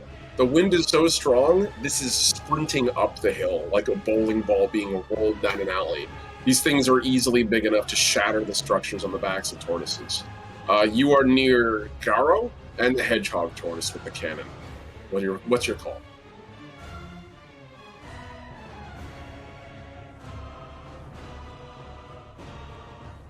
Fuck. That is a call you could make. I don't really know what would be the most beneficial thing for me to do right now. So I'm gonna just seek cover. Kind of fend for myself. That's perfectly fair. I would say that's honestly probably one of the few things you can do at this point. I'm not sure how much you'd be able to do unless you wanted to go like try to golf swing some of this shit away, but that's asking a lot. You said it has the force of a 22 caliber pistol earlier. I'm not willing to I said the that. Rock did. This is different. But I would say if it was moving that fast, you guys wouldn't have time to prepare. That's fair. So, but it's still like you would be fighting the wind. That would be pretty rough. I can I'm fight the gonna let you- wind. I'll fight the I will- wind. I'm trying to fight the wind myself. If you I'm want screaming to, if you really want to, I'm willing to let you make a fighter roll to try to batter shit out of the way. Yeah, most that's, problematic that's stuff. the best chance that I got, to be honest with you. I want to do this bed for the... All right, Chief. I'm willing to take it. Okay, so we're gonna go one by one. Okay. Sienna, you're on the deck of the Invicta. You see this chunk of wood hurtling towards the ship as big as the Invicta is. You have seconds. What do you do? I yell for everyone to put their shields up, and then I guess I probably can't get to the cannon myself in time. Stretch and hydrate. I'm willing to say that if you dash, you might be able to slam a cannonball in there quick. You wouldn't be able to fire it. There's another crewmer to fire it, but if you can yell at them fast enough, they might be able to get it going. It's a hell of a thing, though. Like that. Cannon! And I start running towards it. All right. Make me an you said instructor was the one you were going to use, I believe. So, So, yep. we have Make me an one. instructor. And I'm willing to let you make me... Feel free to add Thunderstorm-wise and Rocky Terrain-wise to this. Let me just reroll them. Okay? Yeah, I would want to reroll too. Okay, that's Okay. not bad. That's 1 6 and 1 5, and a traitor. So the traitor immediately subtracts one of the successes, but that leaves you with 1 success. It's a 6. Let's see what nature says. Nature has 2 successes. You need at least 1 more success to force a roll. I have one more of my things, so I can reroll the 6. This is going. Okay. Sure. That's another success. Roll off. So just reroll everything. Reroll everything. The whole pool. Sound off if you're still alive. You beat it. Well Nice. done. Ooh. That was spicy. Check off success for all the appropriate skills. So you stand up, and almost like in slow motion, you start running, and the wind picks up and kind of lifts you, and you sort of just leap into it, grab a cannonball as you sort of sail by, and just slam it into the cannon, and pray to God someone put powder in it.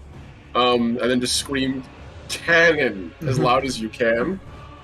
And you can see the gunner at the far end looks up, sees what you're doing, sees the boulder in front of him, doesn't even wait for the captain to give the order. Just takes the torch and taps it.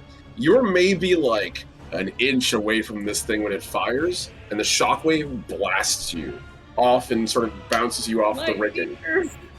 I'm willing to say, take a... Let's see. I'm debating giving you an injury, actually. But just take a point of health. You're down to 3.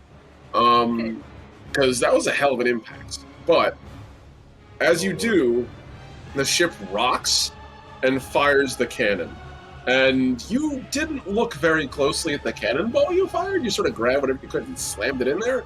And you can see as it fires, almost like in slow motion, as you're being flung laterally, the cannonball opens its 2 halves, and dozens of little lead pellets come sprouting out, and the wood splinters and detonates into fiber. And there's still like a couple of like splinters that stick in the hull.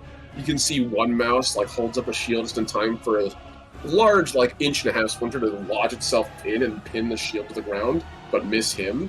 Another mouse catches one through the thigh, but other than that, like, that's the worst the ship catches. That could have destroyed the ship easily.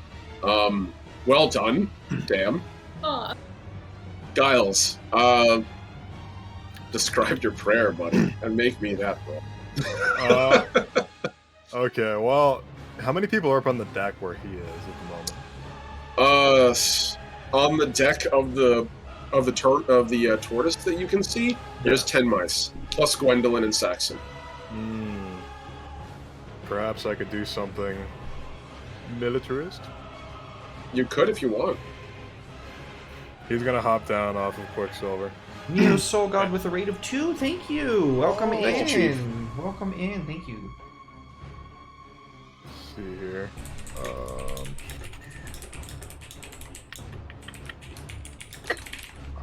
What was I gonna do? Oh yeah, that's right. Okay.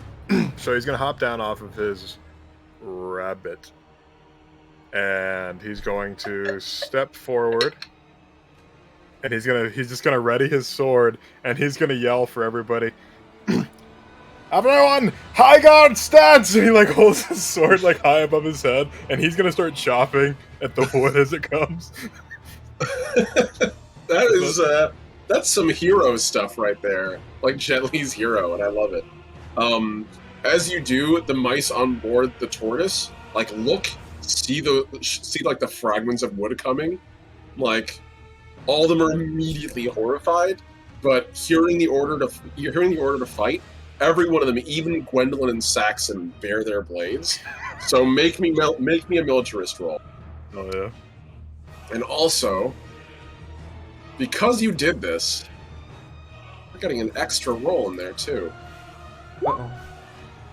Ooh, no, that's still okay. I got 1 success. That is, and there you go. So that wasn't a mistake. The first one was nature. The second one, that was Saxon. So Saxon is legendary among the Mouse Guard for his weapons skill. This is a man who's killed not like 1 or 2 weasels. He's killed 50. By himself. He's a fucking mouse. So, He's the mouse. Yeah, pretty much. There's a reason why, like, he was Gwendolyn's bodyguard, but became Gwendolyn's husband. And so he steps forward along with you, and as this shrapnel rains down, the mice begin to like bat it away, and occasionally hear like an as like a mouse catches like the edge of like a splinter or like a hunk of wood. But like they all keep chopping, and you can see, along with your like, you mentioned like with your stance, you don't have to chop as much as like deflect and push away, and like batter quickly. And you managed to do a pretty good job of keeping things from like flying by. Most of it bounces off the tortoise's shell. It doesn't seem like there's any injuries to the tortoise. Saxon is literally like straight on cleaving things out of midair. He's not like deflecting. He's seeing, targeting, and swiping and battering things out of the air as they come. Between the two of you, no one dies on the back of that tortoise. Somehow, some miraculous way, when the splinters clear, you can see that the wood is coated in like splinters that are punched through, like daggers or arrows, but only like a couple of bloodied mice, and none of them have major injuries. So somehow you fucking did it. Yes. Finally, my friend, you have something to do. So, I fight the wind. Con Diamondback, destiny calls. How do you do this?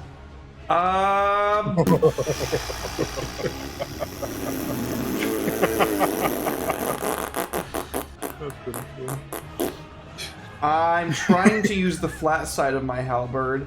I rolled pitifully, chat. Chat, I got 2 successes and got 2 traitors. I got 2 traitors. Yeah, one of those successes is a 6. So we'll see what nature does. Oh dear. Mother Nature is coming at you hot, Chief. So that is 3 successes to your success. Okay, my last persona point, I guess. Yep, I think that's fair. Please, God. God damn it. Fuck you, God. You also have one other option as well, which is a fate point if you would like. Because you did roll a 6, and that would allow you to explode again your 6s. So that would give you 1 exploding die. I'm so sorry. That was a 1, by the way, chat. That made it worse. So, You're gonna fucking explode. I'm gonna explode. They're gonna explode into pulp. So, you stepping into this, like, take a moment, you breathe. Time to meet destiny, and you grab your halberd and bring it up high. You step forward, and this hunk of wood comes tumbling at you. Bring your halberd forward, and you swing. Thunk, as you, like, just literally it just chunks into it. It's like just chopping a tree with a dull axe, a thick ass tree, and just sort of sticks into it. And the thing literally falls over you, like flat on like dominoes over, and smashes you into the ground. Let's see how much damage that does. Because oh boy, we're gonna roll ourselves 1d4. Ow!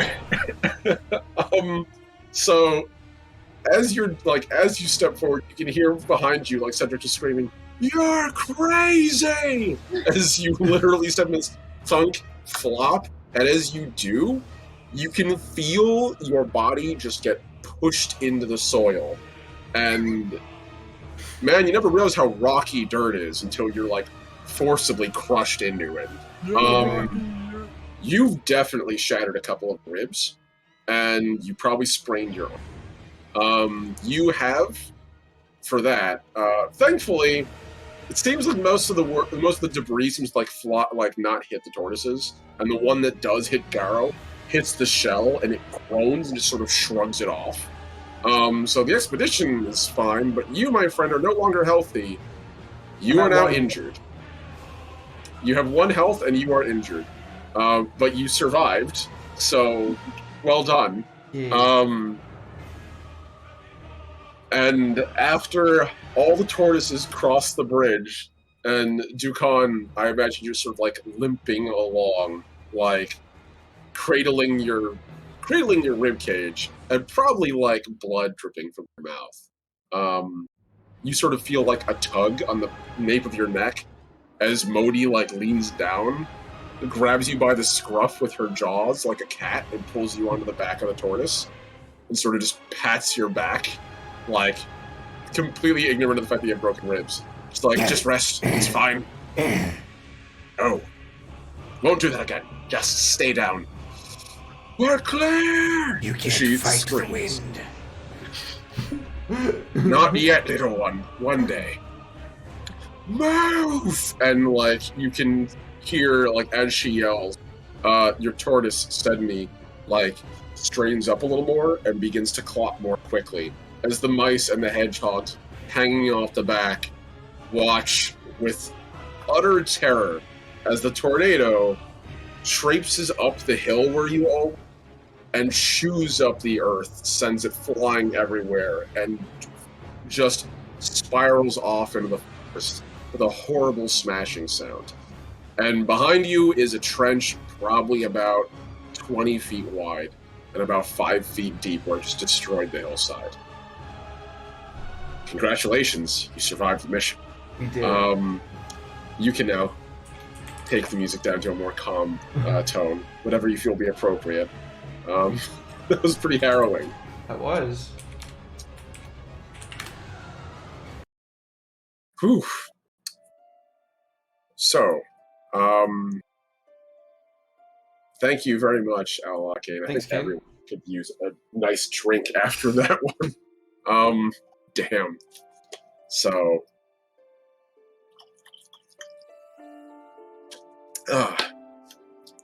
so, good job taking a drink, thank you. So, the storm slowly abates.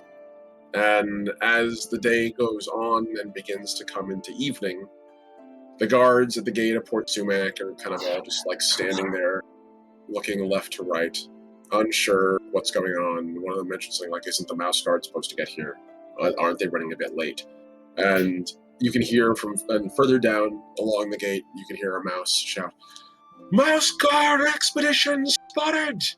Over the hill!" And slowly, cresting over the hill, the silhouette of a walking ship and dozens of tortoises slowly cross over the horizon. 20 tortoises strong, all accounted for. As they slowly limp their way towards Port Sumac. With the Invicta on board, you can see at the very lip of it, basically, Giles, I imagine Preston would have invited you up after that insane display of bravery. Or foolhardiness. If I had lost, it would have been foolhardy. Very true. But he seems to respect it either way, to be real. And Sienna, they're sort of peering their heads over. And Preston sort of shouts down to one of the guards. Aye, mate, get the damn gates open. We have men to refuel and to heal up. Let's go. And immediately one of the guards like, yes, Captain Preston. And immediately, like, you realize, guys, he's from Port Sumac. They would recognize him. And immediately they begin to scatter and go about their things as the expedition begins to settle in to the harbor for the evening. So, we now turn this over to the player turn. What do you guys want to do with your downtime tonight? Do I need to seek medical attention? Yeah, you kind of do, buddy. But technically, you can choose not to. You can continue to keep the the injured condition as long as you'd like. It just imposes a negative penalty on your rolls, which is not particularly something I would be jazzed about. But you know, it's likely not going to kill you. Yes, a strong wind will blow me over. Yeah. So It already did. yeah, the issue is going to be that you have one less die to skills, nature, will, and health, except for recovering. So if you're recovering your health, you don't have to take the penalty. But basically, for everything else, you're walking wounded until you get the proper medical attention. So if you'd like, you can try. There are a number of weasels in the expedition, and there are a couple of apothecaries and a couple of hedgehogs. You know, some hedgehogs might know some weasel medicine. I figure we're in the city, this is probably the best spot. Unless you're about to say something otherwise. Mice aren't particularly good at weasel health. They're great at killing weasels. They're, well, not great at killing weasels, but they know how to kill weasels. But most of their anatomy of a weasel is discovered by the dead weasels, not keeping them alive. So you're likely... Two hearts. Is that true? No. Yeah. Your best bet, if you'd like, is to seek medical attention within the expedition. But if you want to try the city, you can certainly try. Modi, I require medical attention. Modi, who is drenched after the storm and still squeezing out her cape from mud and water, turns to you and looks down. Fine. Come with me, child. And she reaches down and grabs you by the scruff of your neck and sort of like walk you down off the tortoise and head towards the hedgehog. Towards the hedgehog tortoise. She turns and she shouts up, Raphael! Traitorous car, get down here! And Raphael pokes his head out from the largely intact but still being repaired superstructure of this tortoise. Oi, what do you want, crazy blighter? I could use some help for my injured soldier. And I'm no medical weasel. And she just like lets you go of your scruff and you like flop to the ground. Ow. Yeah. Walk it off. Seriously. Seriously, he might die if we don't do it, and he's one of the strongest fighters I have. The expedition would benefit from him. Raphael just... Fine, give me a moment. Could you do something about that? And you can see him talking to one of the hedgehogs, and the hedgehog just nods and literally rolls up in a ball, rolls off that floor, and sort of slides down to the ground, and then sort of just like plops onto its back, rights itself, and opens a pouch filled with what appears to be gauze and various tinctures and medical things. So let's see whether we succeed. And so you people are animals? Yes. This is the Mouse Guard campaign, so it is mice, weasels, and hedgehogs in this setting. I'm a weasel. So this... Yeah. So let's see what our Hedgem friend does for their role. Solid. After I add in their Ys for medicine, 5. Not terrible. Not great, not terrible. Use Persona to re-roll that one. I'm just kidding. No, you're good. Just broke the fourth wall casually. So, after the hedgehog spends a little time palpating your chest, and like literally, the first thing they're doing is it's like finding out how injured you are. So this hedgehog gets on one knee, leans down, puts her ear to the side of your chest, and listens. All right, good news. You haven't collapsed a lung. That's good. And tap, tap, tap down your sternum, which hurts like fuck. And from what I can tell, no congestion, because percussion's coming through pretty good. That's good. As for your humors, this part's gonna suck. And she takes one of her quills and just jabs it into your wrist. Ow! What's And wrong then with you? takes a bit of cloth and runs it along the cut, quickly getting like a smear of blood, and takes another bandage, just wraps it up fast. It's not a deep cut, but it hurt. It's like someone taking a scalpel and just cutting a quick cut across you. She takes a look at the bandage and holds it up to the light on one of the nearby torches. As the light is fading, it's at this point afternoon, going on to evening, so it's beginning to set beyond the foothills. And as she looks, you can see like the blood has sort of been compressed into different layers. So there's like the red that sort of fades into like a plasma and like a pussy white at the bottom. She kind of holds up. Your humors seem like they're relatively fine. Biggest thing is going to be those ribs. Not much I could really do about that. Can't exactly grow new ones. All you can do is hope they set properly. And from what I can tell, when she runs her hands along her ribs, and she doesn't have a great bedside manner, so this again, like there's a little more pressure. You can see like she didn't know weasels were so wimpy about it. Look, it's 1 ping, ow, 2 ping, ow, 3 ping, ow. That's 3 ribs. You broke 2 more of these splayed ribs. You can't breathe with a splayed rib cage. So don't break those 2 until these 3 heal. But, Blame on it. I thought you were going to say, don't breathe until those hit. so you're gonna sleep on your back, not on your side. You're gonna take this, and she pops up in her satchel, and holds out what appears to be like, it would for a mouse be like a full-on wine bottle, but for you, it's like a tincture bottle. With a strange, like, blue liquid in it. Not water, that's clear. This is like blue, like Kool-Aid blue. With a stopper in the top of it. Seems delicious. It has some kind of, like, writing on it, but you don't read hedgehog. She takes it and flips it and hands it to you. You're gonna take that with some greens, so you're gonna have to eat green every day until that's gone, and you're not gonna eat it all at once. It's gonna be at least 5 sittings, so 5 days, once a day. Look, you either do that or you grow the ribs back the old-fashioned way, and we'll be talking about this next month.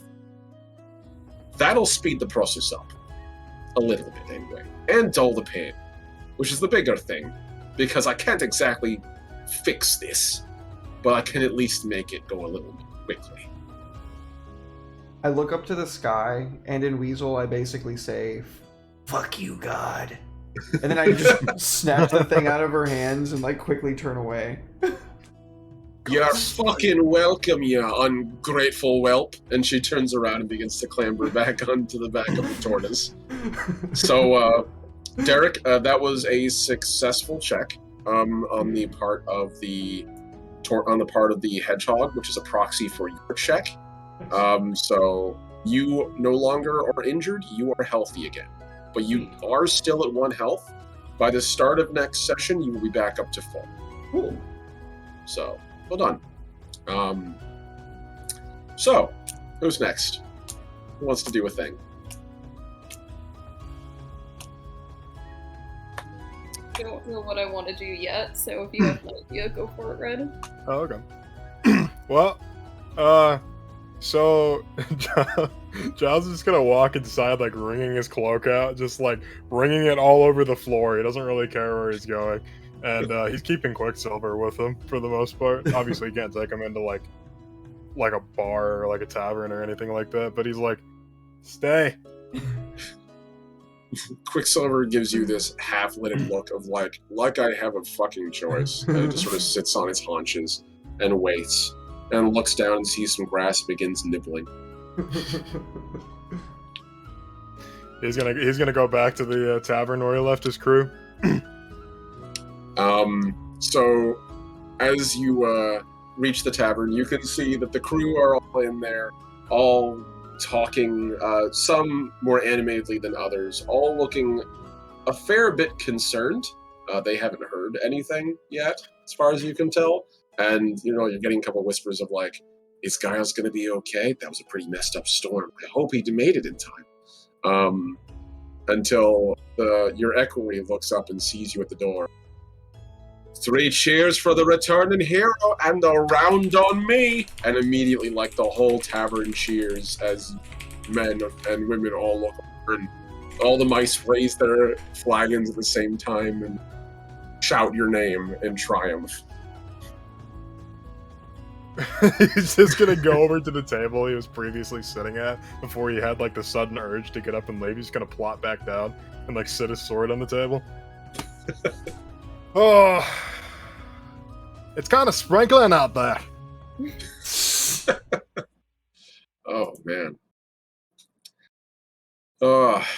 So a couple of the mice like come over and pat you on the back, and clearly, like, they can see you've probably been through it. Like, but this is your bravado. They're used to this. They like this. Yeah. So your equerry comes up and sits down next to you. So, Lord Giles, what are your thoughts on the expedition then? Are we joining a right good crew, or are we getting stuck with some idiots? I don't know. I was mostly doing all the work now that I recollect on it. Giving orders when nobody else was, swatting at debris that was coming at us. I don't know. Swatting at debris? Actually, 3 times the size of a wolf, because that's a comparison that everybody knows what he's talking about. Splintered right in half, like, started throwing stuff at us, debris all over the place. But luckily I was there to raise my sword and cut down a lot of the splinters, and people took the Ox possession and they followed me. So, yeah, I'd like to say that I did most of the work. But they're competent enough to follow orders. Well, I'm sure if they're following your orders, Giles, it'll be a good expedition then. I think so too. Question, did you want to help me with one last little thing before we go? So, me and the lads here, I've been waiting. I sent a couple of our friends over to the Lord Mayor's house, and we think we might have a way to perhaps buy Wolfram from Port Sumac for a reasonable sum. So that while we're gone, Sumac can't just move in and take the town. If you're willing to help, of course. Gosh, I'm always looking for a way to get back at that Ossian bastard. Excellent. So, a friend over there, and she gestures down, and one of the mice in your expedition sort of grins and holds out a little, like, sheet of paper, has managed to sneak into the captain's quarters and make off with a rather interesting financial document. It appears as though the good captain's been skimming off the top of Port Sumac, not insignificantly, I might add, and from his fellow captains. Mayhaps if this is brought to the Lord Captain's attention, it might provide ye with strong negotiating stance, if you follow my meaning. What is it? Bring it over, and the mouse stands up and walks over and hands it over to you. And you unfurl it on the inside. It's a ledger, and you can tell it's a ledger because there's normally 2 pages to this. You have the front and the back. The front is what the projections are. The back is what it is. You hold it up to the light, sort of holds them against each other so you can sort of compare them quickly. But then you see there's a third one in the back, which shows an extra layer of finance that does not exist on the first two. So the captain's keeping track of his wealth accurately, but providing truncated statements to others. And you can see that the wealth he's pulling to his account is coming from the other 9 captains as well. Like, there's enough here to buy a fucking boat. There's enough here to buy a settlement if this guy wanted to. This is enough to get other captains to kill him in cold blood in a duel if this ever got out. I like what I'm reading, and I can't read that well. Well, we can't exactly get our way into the tower. They wouldn't see any of us, but imagine for good Lord Giles, they'd have to. Well, you did go on behalf of the Mouse Guard, so there's that. Did you ever ask Gwendolyn, by the way? No, I rightly forgot. And honestly, I'm going to keep saying that I forgot, because I don't care. She chuckles. All right. Well, Lord, I'll leave you to it. But just figured I'd bring that to your attention. She sits down and begins to nurse a mug of ale, and seems to be quite content with her day's mischief while you were gone. Saint Medea blesses ye, and may ye curse. That tree didn't kill me. They do like a little cross from his shoulder to shoulder. They all like mimic that same gesture, like with one hand. Saint Medea. He's gonna go march right up to the captain's office. All right. So, my friend, I'm going to tell you right now, this is a very specific roll. This is your free roll of the downtime. You are looking at, I'm willing to say, this would be either Deceiver or Persuader, neither of which you're skilled in. So it's going to be nature, and you're going to be doing it against your nature. But also, this is a weapon of wit. Most people don't realize this, but in this game, there's more than just blades and shields and halberds. Combat comes in many forms, and the verbal joust is in fact a major one. Thankfully, these are the exact same rules for combat. Thankfully, we're not going into combat for this. You instead have evidence. This just gives you a straight up success on your roll. So whatever you roll, just add 1 success to it. Assume it's a 6 for the purposes of fate. And yeah, this is pretty useful. Also, for the record, you get a die bonus if you role play well enough. So, just letting you know. Once you get to the front gate of the town tower, you can see Ossian creep his head around the corner again as the 2 guards hold their weapons not at the ready, but on their shoulders as you approach. One of them nods. Clearly, word's gotten around town now that the Mouse Guard have arrived, and they're all sort of on their best behavior, as it were. And Ossian creeps his head around. Ah, Giles. Welcome back. I hear you dodged a fair bit of trouble on your way in. See you no worse for the wear. No, I'm just fine. Thank you for asking. Glad to hear it. So, what can I do for you? I have dialogue with the captain. Might I ask why? No.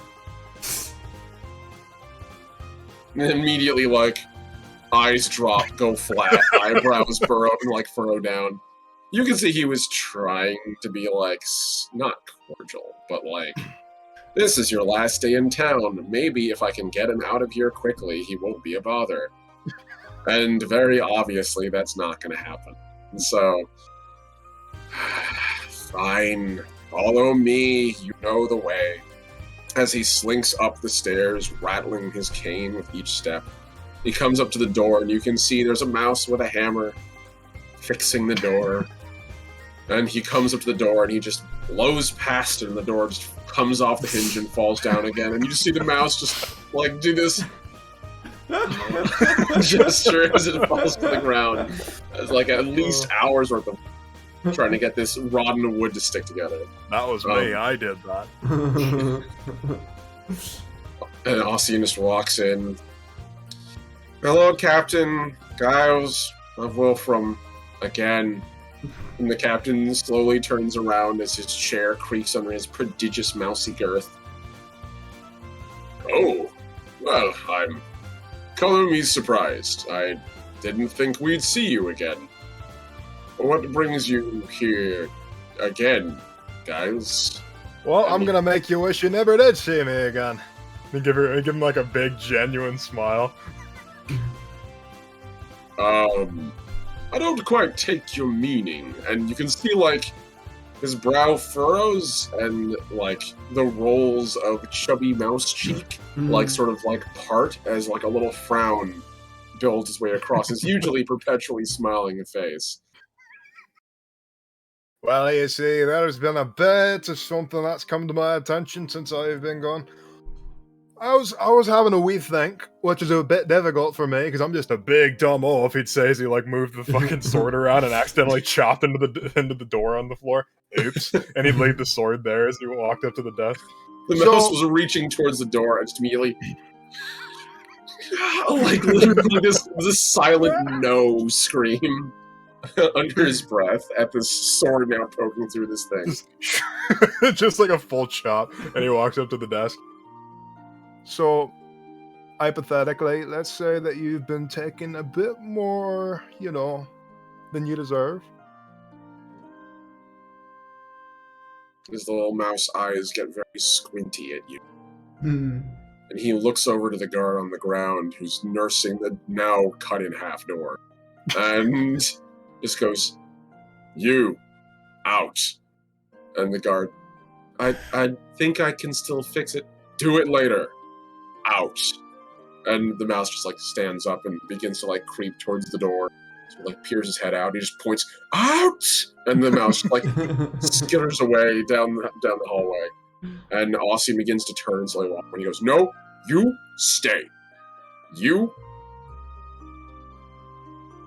keep going."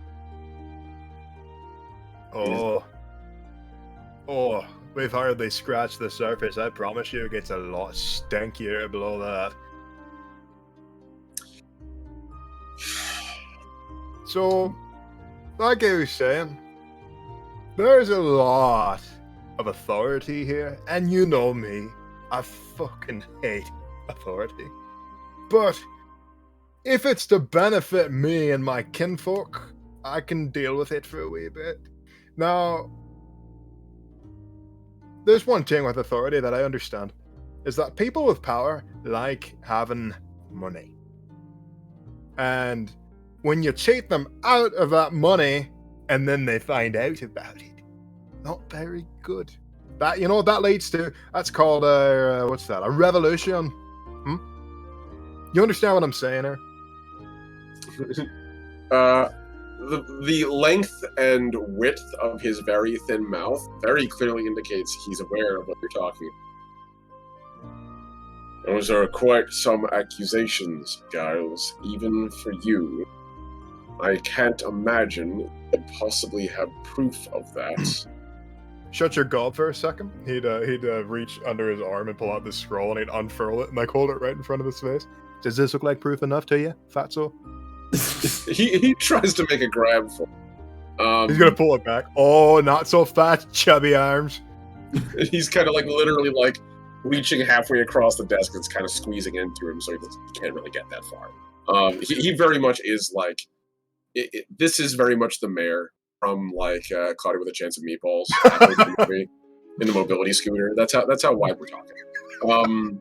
This is a guy who definitely has let himself go. And that's perfectly fair. You know, more power to him, but it's not affecting his mobility possibly. So he's sort of just like lunges and he can't just. What's it gonna take, Giles? Here's an offer. I want you to leave Wolfram alone. And that's just part one, by the way. So you better sit your arse there while I give you all the other contingencies in this. You leave my old home alone, and if I find out that you moved in, I'm holding on to this, by the way. This ain't going anywhere. So that's how we keep the deal. I keep my mouth shut. If you keep away from Wolfram, you give me more funding for the expedition, you give me proper arms and armor, and then I want free drinks for the rest of the night. And I'm sure you got plenty of funds to cover that. After all, it's all right here. So you can hear, you know what? Make me a, or you make your roll. Make me,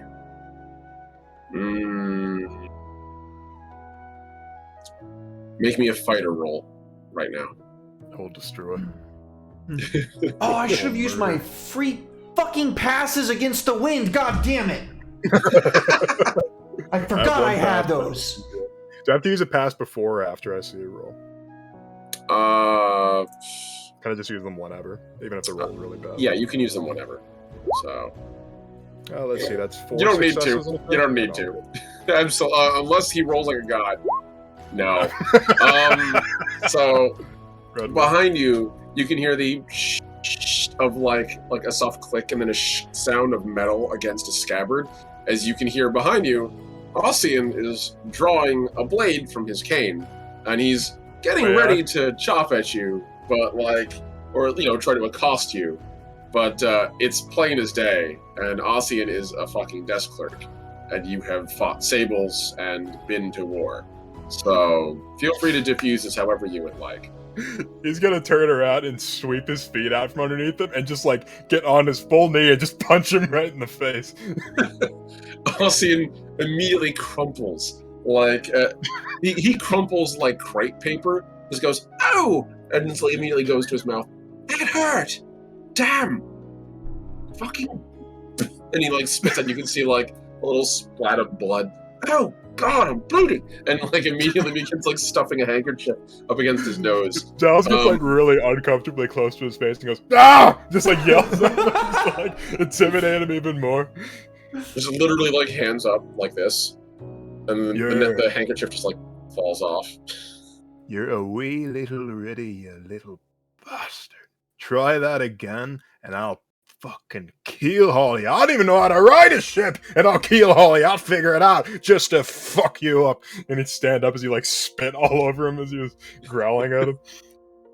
He just stays on the ground, hands up, really nervous. Clearly that's not a mistake he's gonna go for again. He just takes the cane, sort of puts it next to him, and pushes it away. As he was turning back to the desk, he'd look back and go,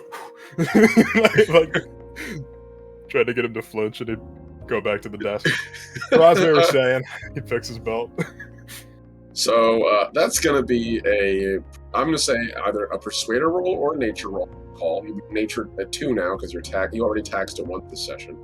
But if you succeed, then you gain it back. And on top of that, add 1 success and 2 dice to this pool, because that's some good role playing, and you have literal proof of this bullshit. Thank you.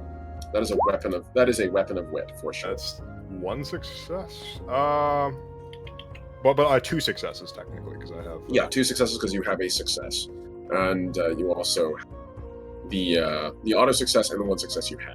I'll just use the 1 success that I have from the beginning of the session. I'll use that too, so I make sure I have 3 successes here. Okay. Yeah, that was a good call. That was a good call. Yeah, there's no way for him to beat you. He just has 2. So the captain, for a second, is going to say something, and slinks back in his chair and deflates like a balloon. Fine, whatever. Wolfram is yours. Ossian still sitting on the ground with his hands up, watching you. Ossian, get off your ass. Get me the deed to the damn town. Ossian slowly, still on the ground, rotates, pushes himself across the ground, reaches up and grabs one of the drawers, pulls it out, fishes his hand in, and pulls out a parchment scroll, just closes it with his elbow, and scoots back to where he was and just rolls it across the floor at you. I'm gonna grab up my little mouse foot. I'm gonna lift up my leg, make sure it's not my bum leg, because he's got a bit of a. Giles has one of those old people legs where you can feel a storm coming. So that's how I'm flavoring his weather watcher stuff. So he's just gonna like lift it up with his foot and catch it. Oh, I'm full of scrolls today. That you can see when you open it up on it. Thus, as we do declare, in the Charter of Wolfram, circa 1132, that whoever so holds this document holds the ownership of Wolfram and all of its ports, all of its trade, and a fair right to tax and move people, persons, and goods through and from. Yada, yada, yada. Like, literally, this goes on forever. There's even a part that literally says, etc., ad nauseum. Ad infinitum at the very end. Signed the Lord Captain, not this guy, but a guy about 80 years ago, probably the last major captain who was in charge of this. It's legitimate. There's a watermark on it too, which Port Sumac does not do those lightly. So this is the document that you want. As long as you hold it, Wolfram is literally yours to do whatever you'd like. He just holds the scroll in his hand and go, "You smell that?" He'd hold it up to the fat guy's face. It smells like freedom. And he put it back under his arm. I need all of that by tomorrow. And I mean on the morrow, because if I don't see it tomorrow, I'm going to start walking this through town and showing everybody that you're a fat cheater. So, moving on from there. Good evening to you. If you get up off the floor before I leave, I'll fucking stomp you. He'd point to Austin. Also, you're just kind of like, no. It's like a grin, really big forced grin. I'm not going to get up. As you walk out, and the captain just glores at you, and the last thing you see is the captain sigh, and you hear from behind you, "Fucking Wolfram," and that's the last you hear of the captain. Yeah, well done. That was a success. Absolutely check that off, and refund the nature. So you should be back at the 2. Oh yeah. So that was your free check. Fighter and a successful. Well, I've had 2 successful natures, right? Yeah, you have. Yeah, look at There you that. go, Chief. Yeah, because you already were taxed earlier. You did it there. It worked great. Okay. Sienna, is there anything you wanted to do with your evening while you were in town? Recall. I will buy Preston a drink, as he said that he wanted to get more acquainted or something. Oh, that's very fair. So Preston is remarkably busy repairing the ship after the damage, and the crew themselves are a little somber after the death of one of their crewmates. So you can see that, like, a number of them sort of gathered on the edge of the town, and you can see in the distance a little bonfire, and the sound of the prayers being made, as the mouse's body, what little they could find of it, is wrapped in a cloak and burned. You see the ashes going on the stars. But the captain is currently unable to attend and back on the ship, coordinating his crew. He doesn't look particularly dour or anything, but a little bit of a dampener in his mood. This expedition was going great until a literal hand of God swiped up one of his crew and yeeted away. If you want to, you could totally bring him wine, though, and, like, have a drink on board the ship. So, Bring that and some food or something he can eat on the go. Okay, that's great. So Port Sumac is a trader's town filled with amazing food and drink. And there's even one guy who has a stand open, and he's selling a whole pickled minnow, which is literally big enough to feed like 3 people. But there's also a number of folks that are selling freshly baked bread, and there's one particular one which is selling bread bowls that have been scooped out and filled with a delicious, gooey, cheesy, slightly fishy. It seems to smell phenomenal. And you're able to trade it off. Your coin, for the record, is from a totally different city, specifically Ivydale. And Ivydale coin is normally not accepted this far north, but seeing the cloak you're wearing and having heard some of the tales of the nonsense you all went through to get here, the person at the merchant just sort of smiles and shrugs and, normally we don't take Ivydale coin this far north, but I'll make an exception for the brave guard. Takes I like just a couple. saw my compatriot die, so thank you. Here, and she gives you like an extra bread bowl, so there's like 3 in there, and a bag of like hot rolls. You can tell were recently made. They're still a little warm. She ties it up tight and hands it off to you and sort of whispers, "It's not like we were going to sell it today anyway, and they hardened something fierce overnight, so make sure those get to the guard. I'm sure a couple of them would appreciate it." I thank you. She smiles and winks. By the time you get back to the ship, you can see that most of the crew are done preparing the ship. There was a mouse when you last left who was wiping the blood off the prow of the ship, but the ship is now clean.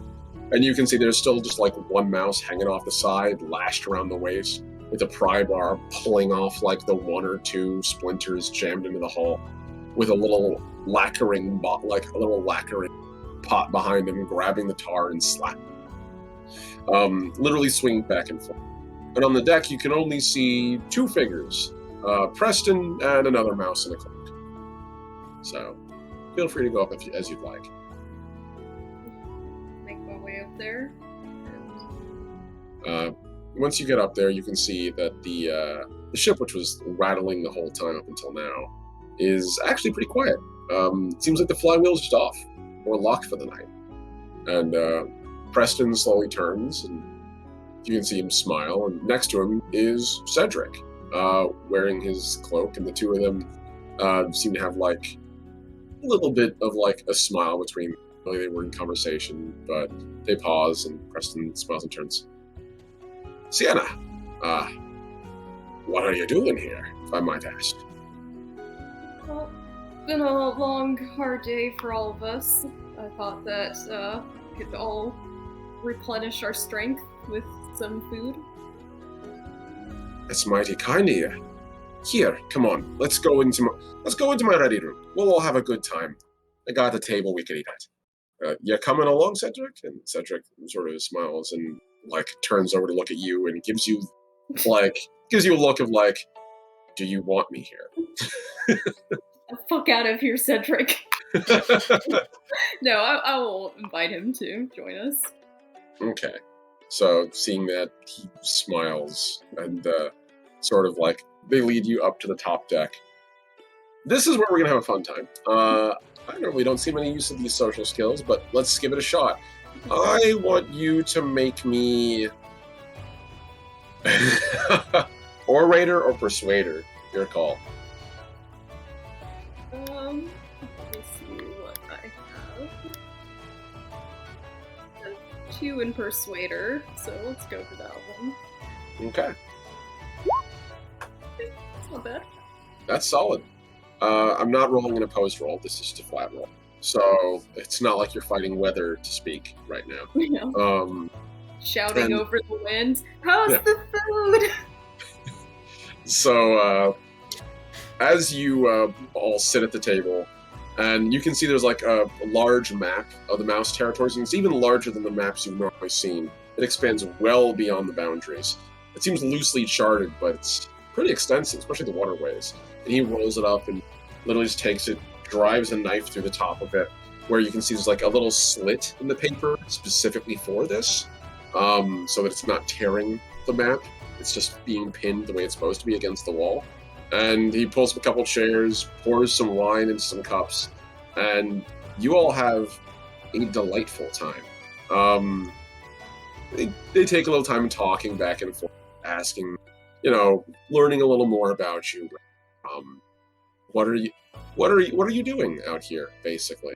You learn that Cedric and Preston actually used to be in the same patrol together, way back in the day. And in fact, it was through that patrol, which occurred during the Hedgeham War, that's where Preston got the ship from, actually. he found it and killed the captain and claimed it as his own. And so, like, you get all sorts of crazy stories.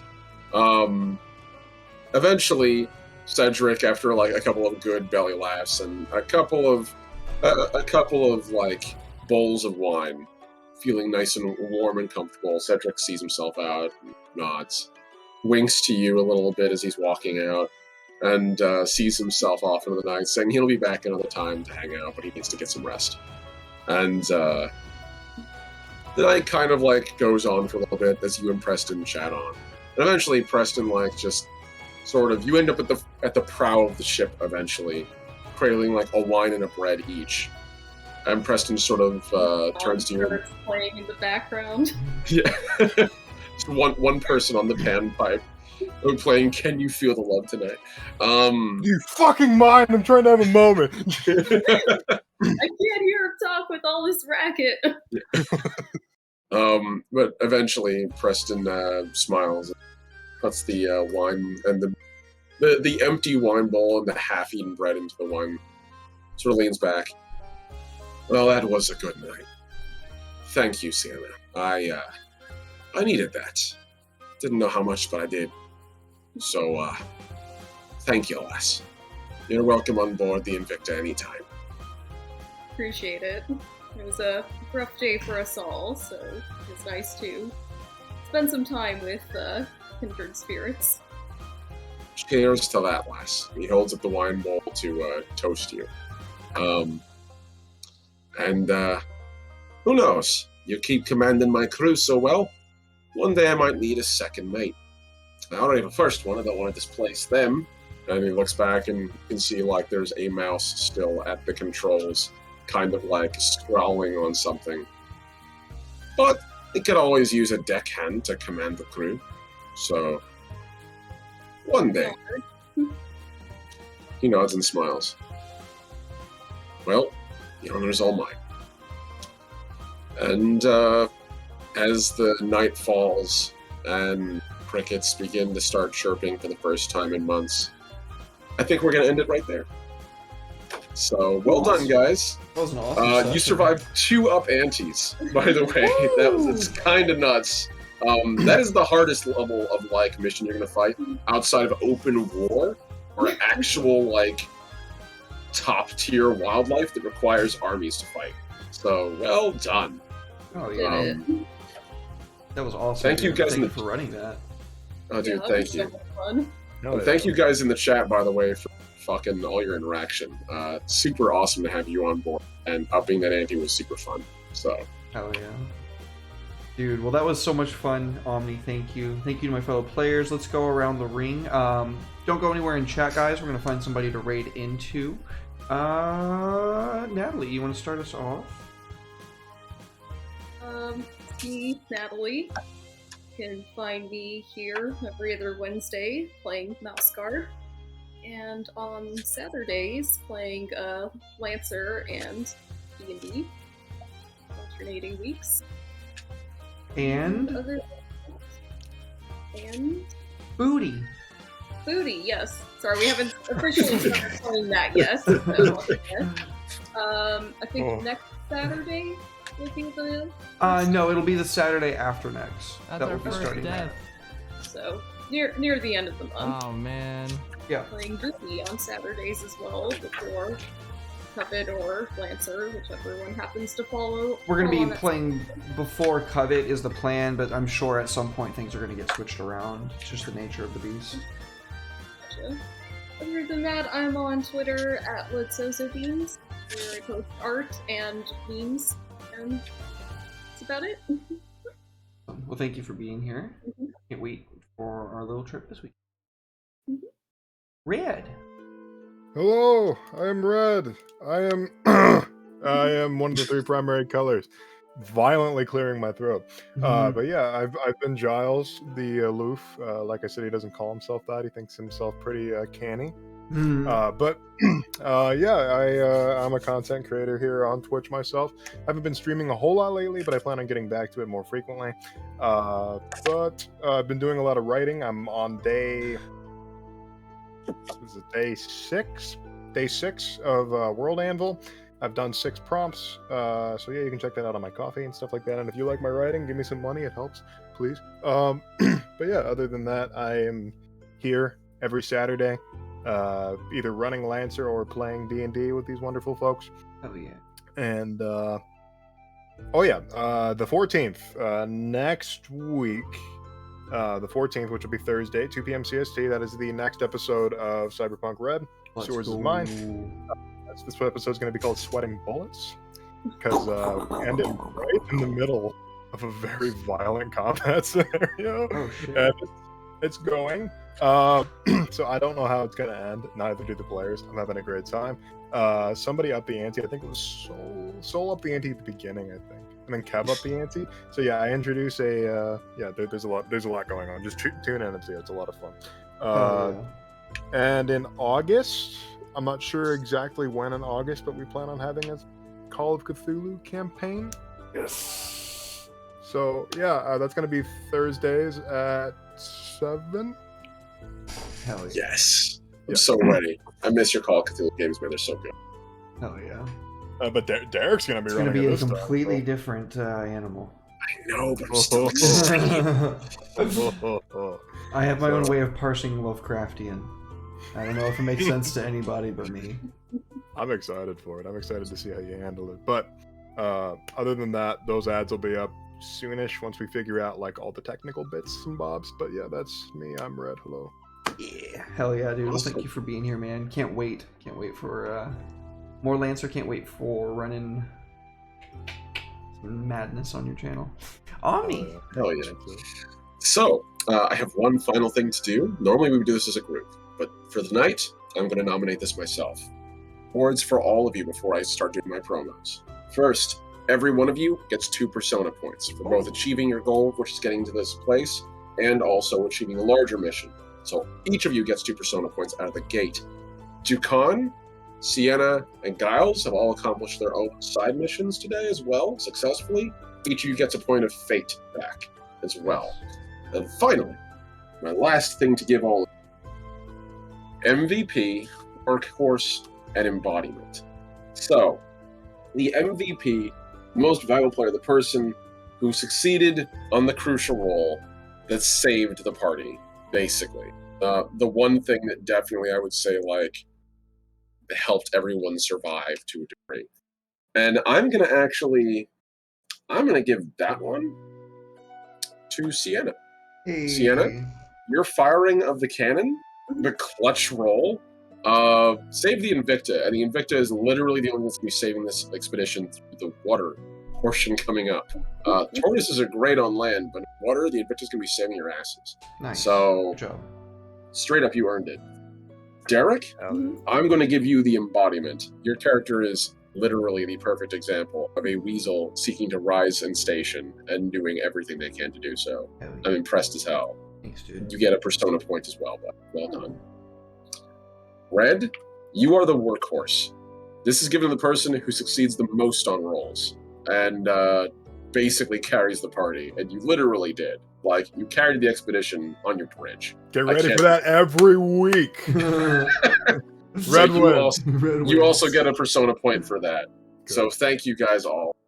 I've been the last Omnitect. I will not be the end of this night. I'm kidding. Gotta yes, post I the am- links. God damn it! What's wrong with me? You're good, Chief. Yes, I'm the last Omnitect, your favorite robot American. You can catch me on Wednesdays, Thursdays, and Saturdays, streaming each of those days. I stream the Postmouse before this campaign. If you ever need a recap, go ahead and check us out. It's at 2 p.m. EST. I might be taking that off the stream rotation and turning it into a YouTube video. We'll see Okay. how that goes. I feel like a Because- stream mark or like a what are they called? Campaign diaries. Exactly. I've been wanting to do one anyway. Fine. awesome. It's what the Postmouse is for anyway. So we'll be trying that out in the future. Maybe next week we'll try one last stream. Who knows? Thursdays, tomorrow, 10 a.m. EST. I have the Breakfast Club, so if you're bored or hanging out in the morning and trying to get through your work or your job, tune in. We play video games, we chat, we talk about the TTRPG sphere, whatever's going on, what projects I have in my deck, which will include this freaking campaign because this has been really fun. I'm beginning to decompress on stream tomorrow. And Saturdays, I have the Stellar Forge, where I world build my settings, including Legacy and Mouse Guard. So tune in if you help me build worlds. And that's me, folks. Thank you so much, Derek, for the opportunity to run this game. Oh, I man. can't wait to run it again. Fuck yeah, dude. Thank you for running it. I'm having so much fun. I know everybody else is too. This is great. I can't wait for it, dude. Same. We'll see how many antes we get next week. Hell yeah. Well, folks, we're going to be raiding into Ocarina Sheaf, longtime friend of the channel. Love Sheaf, he's fantastic. Slash Ocarina Sheaf isn't a command, Derek. What's wrong with you? Okay. So strap in for that. We love you guys. Saints and Sinners on Friday at 5 p.m. Central, 6 p.m. Central Standard Time. No stream Saturday, no stream Sunday. I'm taking Natalie out of town for her birthday. We'll go in on Saturday. We'll be back on Sunday. I think Curse of Strahd on Monday, but I'm not sure. I know I put the ad up, but I'm really not sure. We'll have to see.